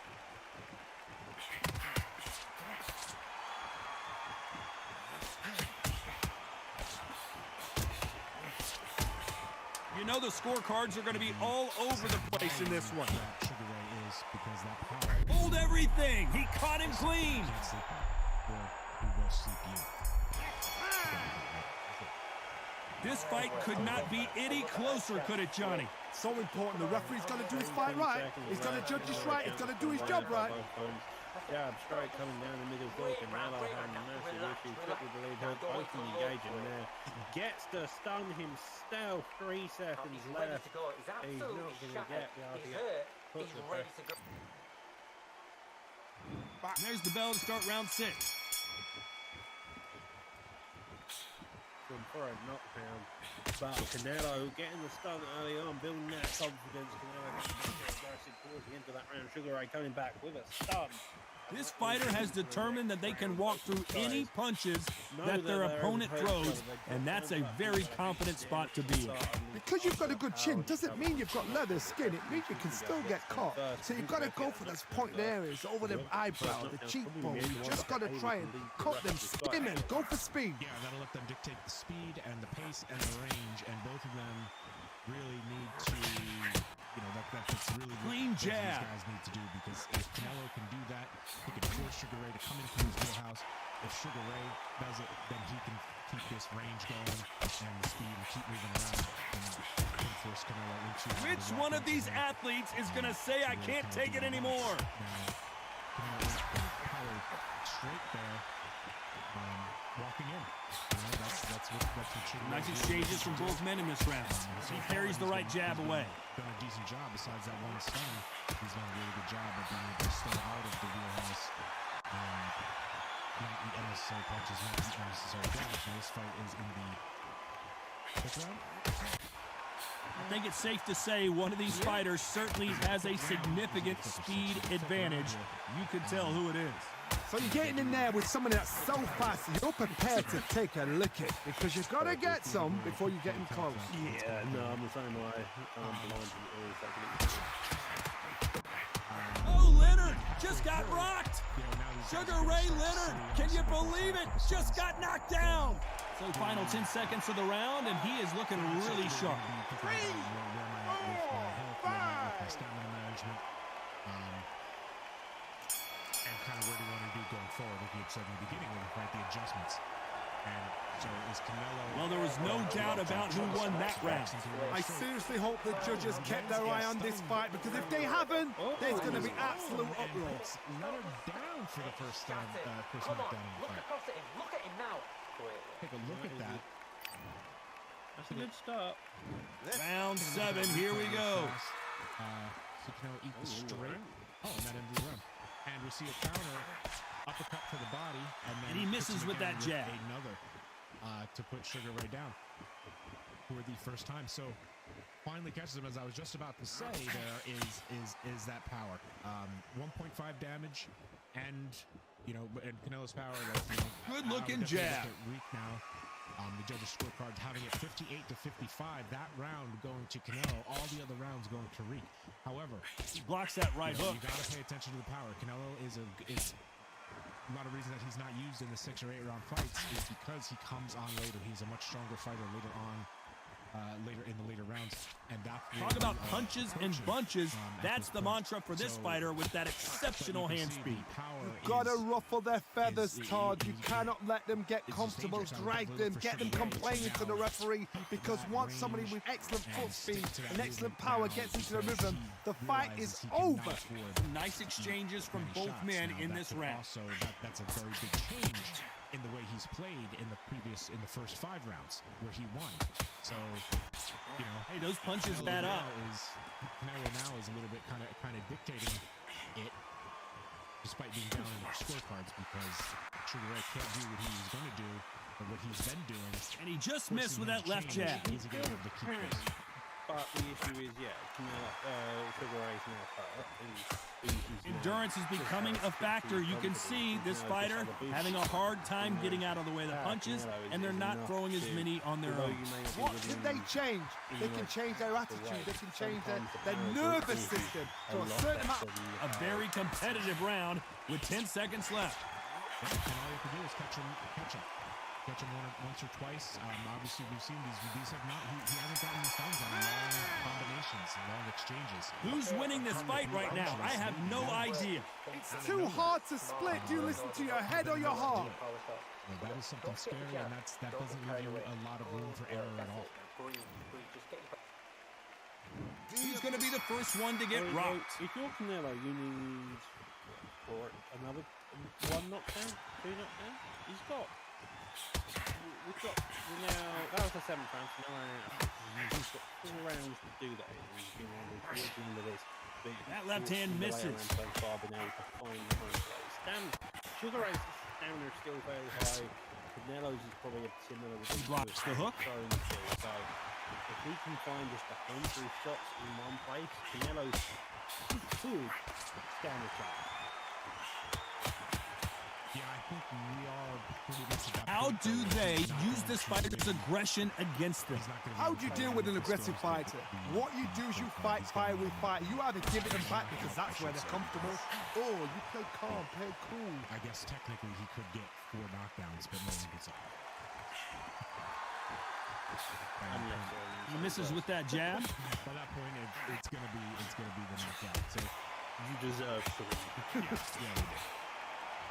yeah, that achievement last game is not 5 times not happening. Can they figure out the combination to this safe? Oh, and he caught him there with a right hook. Sugar Ray happy to move around the outside, not really engaging. He knows that the more chances he gives How much Canelo to confidence do you engage, build the more when your chances opponents he hit you with their gets best to shot rock and you up walked game right through it? Don't get trigger happy, because all of a sudden you're going to be gassing yourself out trying to get that shot, and that's when they catch you.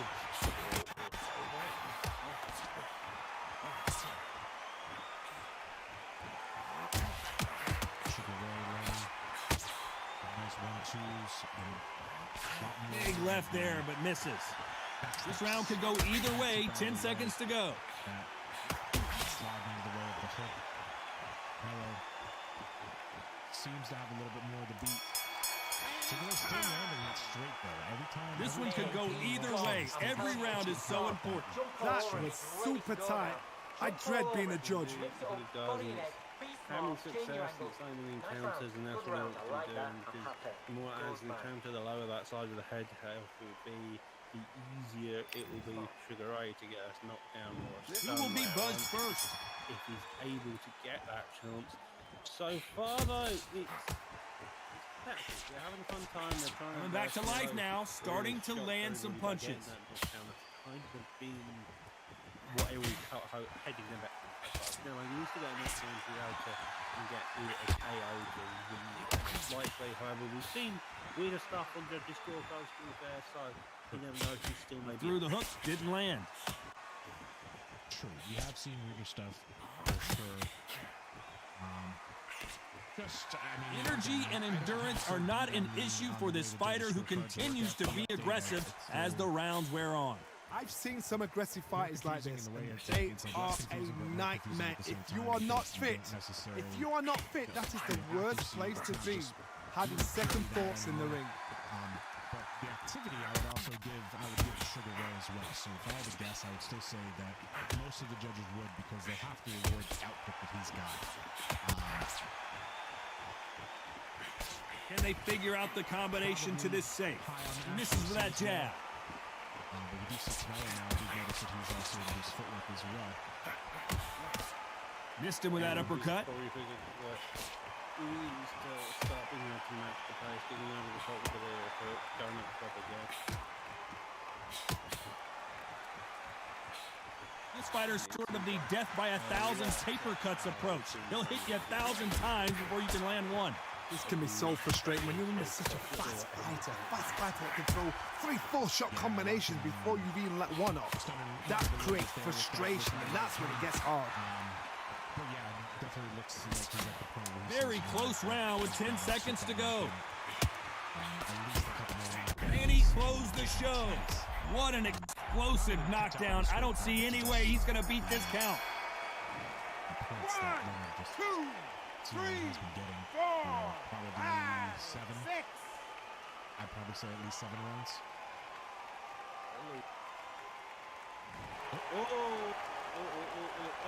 And a round that seemed like eternity for them finally comes to a close.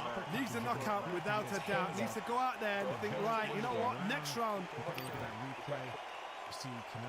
It's round 10.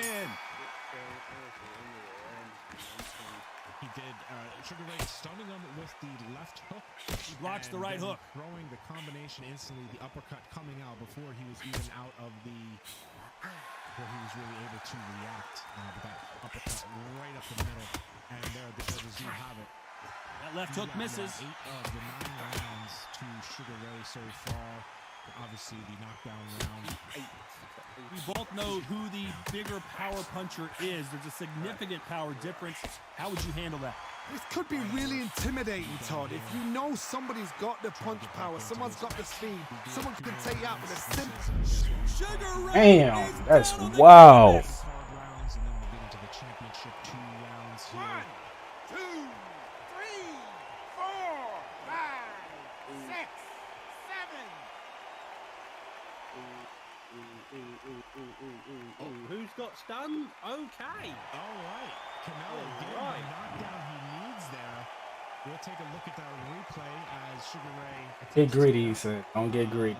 Both of them kind of just mix it up on the 7. Okay, pawing around, receive a hook there. It actually looked like got out of the way of that right hook. More shots, but then Canelo ends up the one with the stun there and had another left hand on the way already. They threw the hook. It didn't land. Down, but as you know, as you can tell,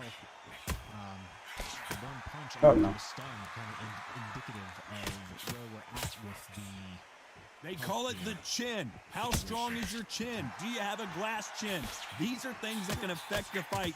Work the body, frustrate them, take the mind off. So the round winding down now, and it's been another good one for him. 1 up until that 10-8 currently on the scorecard by Canelo. Canelo's got 2 knockdowns. Sugar Ray's got 1 knockdown. If you are Canelo, Come on, Craig. Stay away, bro. Stay away. These. Start 11. Although he did get up on the 6th count on the 2nd knockdown, so it is entirely possible for Sugar Ray to be able to get up on the 3rd knockdown. But that jab won't score. Canelo, you're looking for that KO, which involves getting a knockdown, and so far he's moved towards more of those power shots. Ooh, good shit. Friends, got 2 rounds left on the clock. If you're Sugar Ray, you're just going to be content, just circle around, cause a bit of havoc, and hope that you don't get hit too hard. That jab not going to score. Be up close and personal and trying to knock the head off each other. Yeah, and as you well, then he tries to. That jab doesn't find a home. Needs to make sure he's got that cutting off the ring. So he's been trying to do a lot here because Sugar Ray on the ring. Trying to survive these last few rounds. He knows he's kind of on the ropes.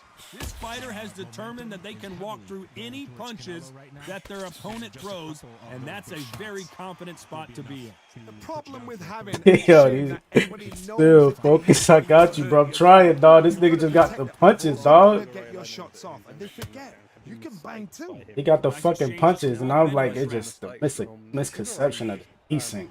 Oh my gosh. He's standing in the pocket too long. He's throwing a lot of shots. He's trying to Hook wing it back misses. and forth with Canelo, which this is showing isn't a good idea. Because this man has power and he has strength in his hand, and he's built to just play and rock and sock and robots. Yeah, why aren't they defending? Longer fights. Not really investing in the body as a lot of other Canelos. Both of these men showing exceptional chins, by the way. Don't stay. On that move. Stay on that move. Ooh, watch out. Very close round with 10 seconds Go on, to freaking go. counter. Go on, counter. As we can see, he's more than equipped to push the way down. This Woo! is 2 pages in a book, Johnny. It's too hard to. 7 seconds left. Who will be buzzed first? 5, 4, 3, 2-1. That draws the 11th round.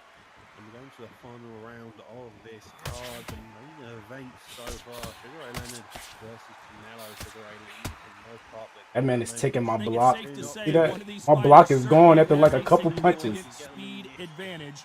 You can tell who it is. When you've got a fast fighter, they will cut you to ribbons, and they know it's a matter of time before either you get desperate or the referee jumps in and saves you.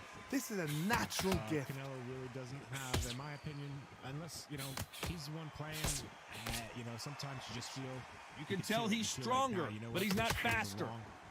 He's looking for that one. He's looking for that one shot. Dog. I'm just trying to stay on my skates.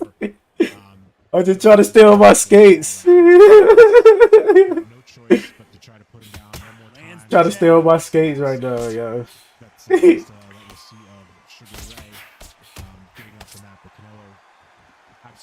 Nice exchange. He on his loose movement too. Endurance is becoming a factor. You can see this fighter having a hard time getting out of the way of the punches, and they're not throwing as many on their. Stay on the skate, big dog. Stay on the skate. Don't crumble. Be the loneliest place in the world. If you cheated, now we're gonna find out. Again, being tricked around, circling around the lens, able to find more space to walk back into. A minute now, and it's just these last final seconds. Got your meds. Oh my goodness! This man with the hooks, he's trying so hard. Oh, let me get away. Go throw that. Ooh, boy, I'm glad it was a feint, boy. He's trying. He's trying. He's trying. Fight for the ages as the 15 second count. Yeah, even though and that's it, a unanimous decision win. They've done it before, now they're doing it again, and look what's happened. A unanimous decision. What a way, what tactics, what a game plan, what a result. They did. But there was always the possibility of getting knocked down, and you couldn't, you know, it was, that's all you had to do. Yeah. Couldn't fault the own of Sugar Ray. He managed to score the scorecard there. So 115, 113, 115. The judge number 2 having it the closest, scored only just about to Sugar Ray Leonard.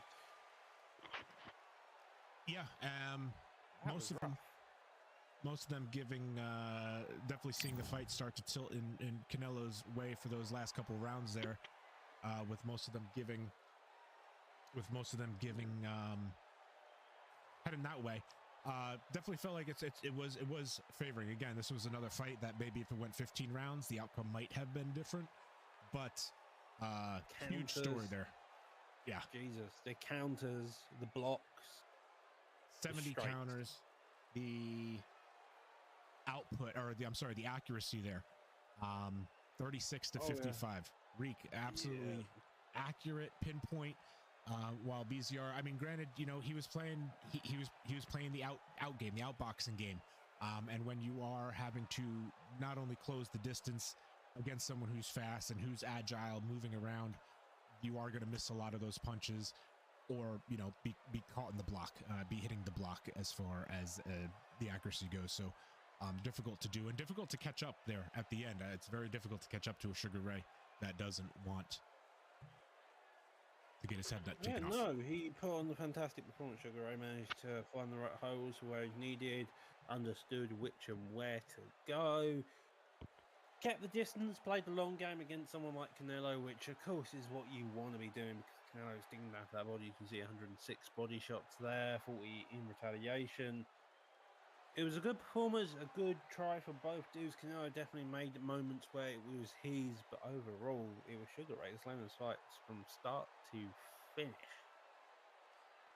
It was, yeah, it was. Hey, Jeff Hook, appreciate the follow, bro. Just how many mistakes was he gonna make? Man, that fight, he's tough. He's good. I don't care what his records look like. Like he knew, like had I was trying to get too greedy, he probably would have knocked my ass out. Not gonna lie. You know, definitely probably a learning experience and make less and less mistakes, but that's all you can do every time is to try to get a little better. But a very good fight from both guys. I mean, look at you can see BZR there with a level 37 account, so he's been grinding, knows the game very well, and knew what he was capable of, and knew what knew where he was at and what he needed to try to do. Is just who's going to be able to do it in the end. Was he going to be able to catch him or not? But yeah, Doc, that was a lot of fun with you. I am that you were able to join us today. Who do you have? What do you have for your fight of the night today? Yeah, we can go back to the Undisputed, right?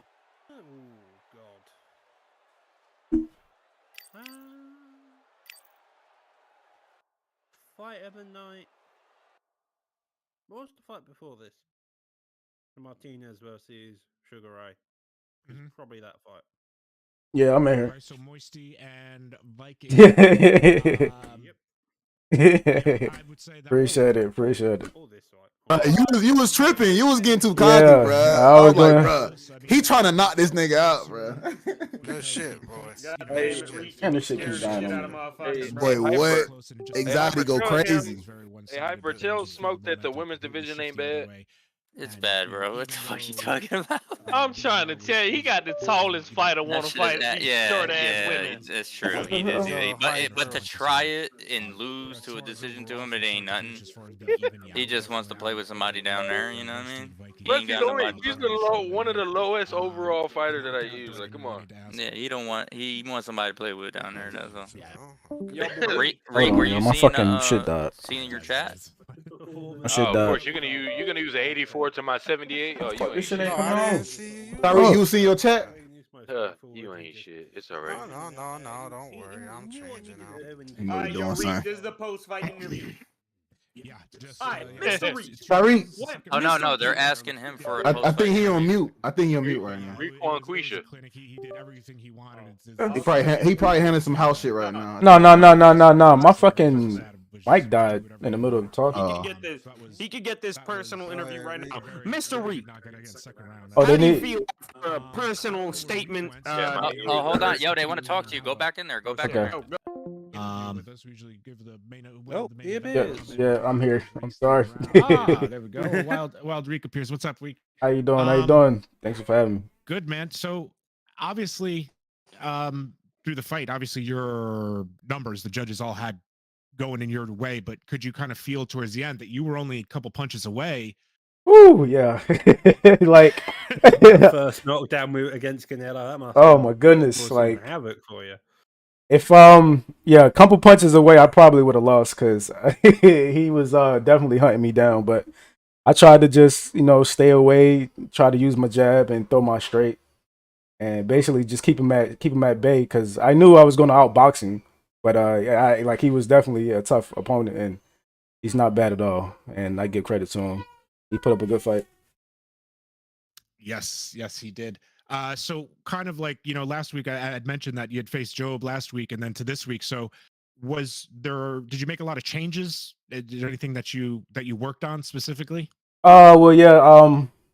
I was going to, by the way, shout out to my training camp, JAB, Just About Boxing. I was working with my teammates. They helped me get better. Like, going towards into this fight card. I was trying to see if I can throw a little bit more body shot because I really don't throw body shots like that. Mm-hmm. But yeah, I definitely tried the outbox and stay on my back foot. Try to move around the ring. Just use my range ownership. Doc, you have any questions? Don't think so. Okay. No. Through that entire fight, your main idea was what was your game plan? Because it seemed like it was very much outside box, then staying away from the bodywork of Canelo. Yes, I knew as soon as I seen Canelo, I was like, oh yeah, he's gonna try to hunt me down. But he didn't really throw that many body punches as I thought he was. So it was kind of easy for me to stay on the outside, and he didn't really cut the ring off, but he got me down twice, and he caught me slipping. So he did definitely do something. He definitely did something that fight. But as I said, I was just gonna stick to the game plan of just staying on the outside and just use my jab and my straight. Yeah, that power, 1.5 damage in general, but then with the power of Canelo is obviously not something that that Sugar Ray wants to trade with, and you got to use your speed. That's his game. Get in and out. He looks like he did have 106 body shots, but obviously we could see it. Your stamina wasn't really that much of an issue. Didn't really eat into it that much. More probably the damage than the stamina was kind of where your game management was. But yeah, that was a hell of a fight. Definitely put in definitely did what you needed to do. And I noticed that there was a lot of times that it seemed like you were retreating and he was trying to catch you, and you hit him with that power straight quite a few times walking in. Yes, sir. I tried to sneak that in a couple times, but he countered me. He countered me on a couple of them straight to the body and then right to my face. And I knew like if I kept throwing that, I probably would have been knocked down a couple more times. So I just stopped using it in the later round. Yeah, I think he even got a stun off one of them, off one of the power ones he walked into. But yeah, it seemed to work. But it's a game of adjustments for sure. So I guess hey, we always let the main event guy. You can call out. Does you have anybody you want to fight next week? If that's the route we go. Oh, I'll fight anybody. Anybody can anybody can get it. I'll definitely fight the top tier dudes. Because I feel honestly, I feel like I'm a top tier guy myself, but definitely I'll fight anybody. So yeah, I'm just happy to be here. Appreciate y'all having me here. Put me on the cards so I can show off my skills. No, yeah, I mean, you were definitely, we didn't have you before last week, and we saw what you did last week, and that was very impressive. So we said, we're gonna obviously definitely throw you in there again. But take nothing from BZR either. I mean, he put on a hell of a fight. He's got a lot of of course, in the game. Yes. So that ended up being, obviously you were aware of kind of all the changes and all the stuff that had been going on throughout the day, and the opponents changing and things like that. So. Yeah. Didn't necessarily know what we were going to get, but I mean, as Doc and I had said, contender for fight of the night. So it was definitely a pleasant thing. But that's what's great about it is sometimes you don't necessarily know, and you find other people that are just as skilled. Sure. But awesome. So you throw down the gauntlet, you'll fight anybody, anytime, anywhere in the Undisputed community. You heard it here first, folks. Reek Most Def. Yes, sir. Calling your ass out. Thank you for having me. Hey, thank you, man. Thanks for coming, dude. Really appreciate it. So did you have something, Doc? Sorry.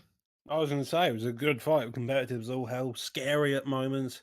Anticipation looked like you're running away clean with it, but there was a few mistakes you made, and Canelo was able to capitalize on. But across the board, it was a fun fight across the board. Good job. Yes, sir. So, ladies and gentlemen, that is going to wrap up our fifth EBF card. Remember, if you're in the Twitch and you want to type !Discord, or I think Hope had posted it up there a few times. Unboxing esports here. I'll post it in the chat. If you want to join the Discord to get involved in the cards, we will get involved in the. We're going to be looking towards getting a little bit more of a league structure for next week. Obviously, we were looking for staff members, people who help out. We want to get to Parsec so that we can have hosts. And get to something so that do a couple of offline fights a week, and then on Saturdays we will still continue to have our card. Maybe even during the week we'll start throwing together some cards too. All depends if maybe Doc, maybe we'll get Doc to come join us sometimes. But thank you so much, everyone, for watching. Doc, thank you so much for taking time out of your busy Sunday to hang out with us. And oh snap! Hey, that's crazy, man. Boy, yo, was nervous talking, huh? Hey, nah, it just. Thanks for that little shout out there. Yeah, I got a shout. I got to shout out the training camp, man. You know what I'm saying? That's what's up.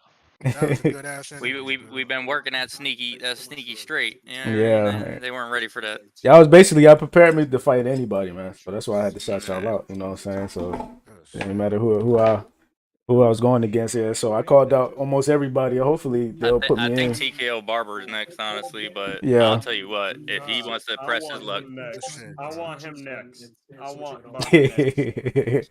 I want Barber next. Yeah, I want Cortisone to get on that scorecard, man.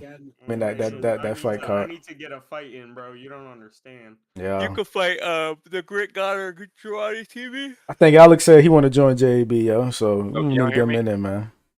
Yeah. He's I in. just want to make sure my mic was working. That's all you gotta say. If he checks Is your there- box, he checks my box. Welcome to the club, buddy. What's your record, Alex? Like you said, Is there- like 201. Huh? Yeah, just make something up. It's like, He played rank before. So Yeah, I haven't been on in a minute, but I'm pretty solid. I feel like I'm pretty solid. I just gotta learn the basic mechanics of boxing. I never watched really boxing like that, so I'm just now getting into it. So The Barber guy wants you next, bro. He don't want nothing with me. Oh yeah, he said he want me. I promise you, after he lose to you, he gonna want me for the rebound match. I promise you. That's how it's gonna go. Oh yeah, he did. He said we that's gotta make that that's fight happen. crazy. Yes, sir. That's crazy how they hosted BZR, but you beat him. Like, what the fuck? It's Why didn't crazy. they host you? Hey, they beat me right, and that's why I don't want to be in that fucking league shit. I'm gonna keep my talent away from that shit. Cause Yeah, can you go check that? Keep your talents in front. Just put it in pool. yeah, I'm good. They gonna have to pay me to play. I don't like drama shit, and that's all it is. Watch, there's gonna be a lot of shit talking that's gonna be going on. It's gonna just this whole game's gonna get more toxic and toxic and toxic. I can already see it. Nah, I agree with you. It's going to, but we just Oh, gotta keep that shit up out of our he's shit, still that's all. he's streaming. He on Twitch right now. Who? No judges. BZR? Yeah. Yeah, he was streaming the whole shit. Oh shit, I didn't know that. Wow. He's actually a solid dude, bro. He said he Yeah, yeah. outboxed me and nothing I could do. He didn't say anything Exactly, bad. you know, the type of fighter. Yeah, did I get you know, knocked out of the with night though? right That's what I didn't strategy. hear anything about it. But it's okay, because there's a lot of fighters Shoulda. that box like that, and I'm gonna make The sure record for the quickest I come knockout. ready to box, and I dare you to get in the phone well, booth technically, with Hook there's only City. been 2 I events. dare so you to get do in the have phone booth with quickest Hook knockout City, unless baby. Someone got faster than you. I wish you would. Let's see. I want to hear. Hold on. Yo, good fight, Reed. Good fight. You did your thing, bro. You boxed me up. Good fight, man. Hold on. Knockout of the night was Eddie Hall. What? Yeah. Did you see that match? That shit was crazy. Hold on. It was like both of them just knocking each other out, bro. Bro, what do I need to do, bro? This is crazy. Bro. They be me right. I'm telling you. Hey, if you deep throw one of their dicks, I bet you'll be top something. That's Next all time it y'all is. see me, They like to stroke egos and. next Probably time should y'all have see did me, a bro. fucking celebration after the knockout or some Hey shit. man, yo Dre. I'm gonna be 100% honest get with Jeff you. Hook up out of here, man. He interrupted me while I'm talking, kinda man. Get pissed. Jeff Hook up out of here, bro. Just that one. You didn't get in there? Why are you running? I'm very impatient. Well, just that one guy said Carl Froch. I don't care. I'm very impatient. That's He not said he knew what he needed done, and he didn't waste his That's time. not professional, bro. Come on with that. Come on with that. Oh, bro. That's Jeff not Hook, bro. Why this man follow me? Yeah, I'm about to be the manager. I'll such y'all fight up next week, Alex. Get your shit together, man. Hey, yo, Alex, why'd you go at you like that? Why'd you going at you like that? So anyways, next time. That's funny. All right, they did talk about it. See me, you're gonna see me with a About my KO at the end. I told you it was gonna be a Piper. I told you it was gonna be a fast fight, bro. He couldn't do that. They switched my opponent, bro. My opponent was better. He Oh. was 77-11. The other guy was 100 wins and 57 losses. I think 7, and 11 is better than 100. Yeah, Oh, that's what I'm okay. saying. My new opponent that I beat the shit out of has 77-11. He's probably never been beat like that. Never. How much Never you been beat like want to bet? fight, he box He me was up. That me ain't right no in knockout there trying to shit. get you in. That's just how I run things. Try Crazy. to put you as a Get tune-up in the fight phone or some booth with shit me. like That that. man, Ali was trying to give me some pointers, like, stay, yo, Hold stop on, boxing no. that. Yeah, no. I was won't be typing the chat too, man. Yeah. I seen you. Yeah, but it was like a lot of people telling me, "Yo, stop trying to be greedy," because they know me trying to get. I at least want to get a punch in or two. Yeah. Yeah, that's what I was telling them. Like, you need stamina. Stop fighting. Stop Yeah. punching so much. We in the gym, y'all. We in the gym. That's my problem. I be feeling, yo, I got a chance right here to actually put some damage on them, and then I'll go in. But then that's when I'll fuck up because I fucked up twice. I'm learning. I'm kicking it. You stayed in there a lot, like a hair too long, and Yeah, that's yeah. what cost you. You know, but once, like, dude, I was saying to Alex and Cortisone, I was like, he needs to go loose, and once I said it, you went loose. It was nuts, bro. You just kept doing it. I was like, he knows the fucking plan. I get real crazy, and y'all, I'll be doing my thing, y'all. I'll be doing my thing. That's just how I roll. And we're gonna get better. Fun. Nah, I need to go back and watch the replay on. So right now on Carl Froch knocking out Robin. Let me lock in. Oh, all right, I'm gonna end my stream right here, man. Appreciate y'all watching my stream.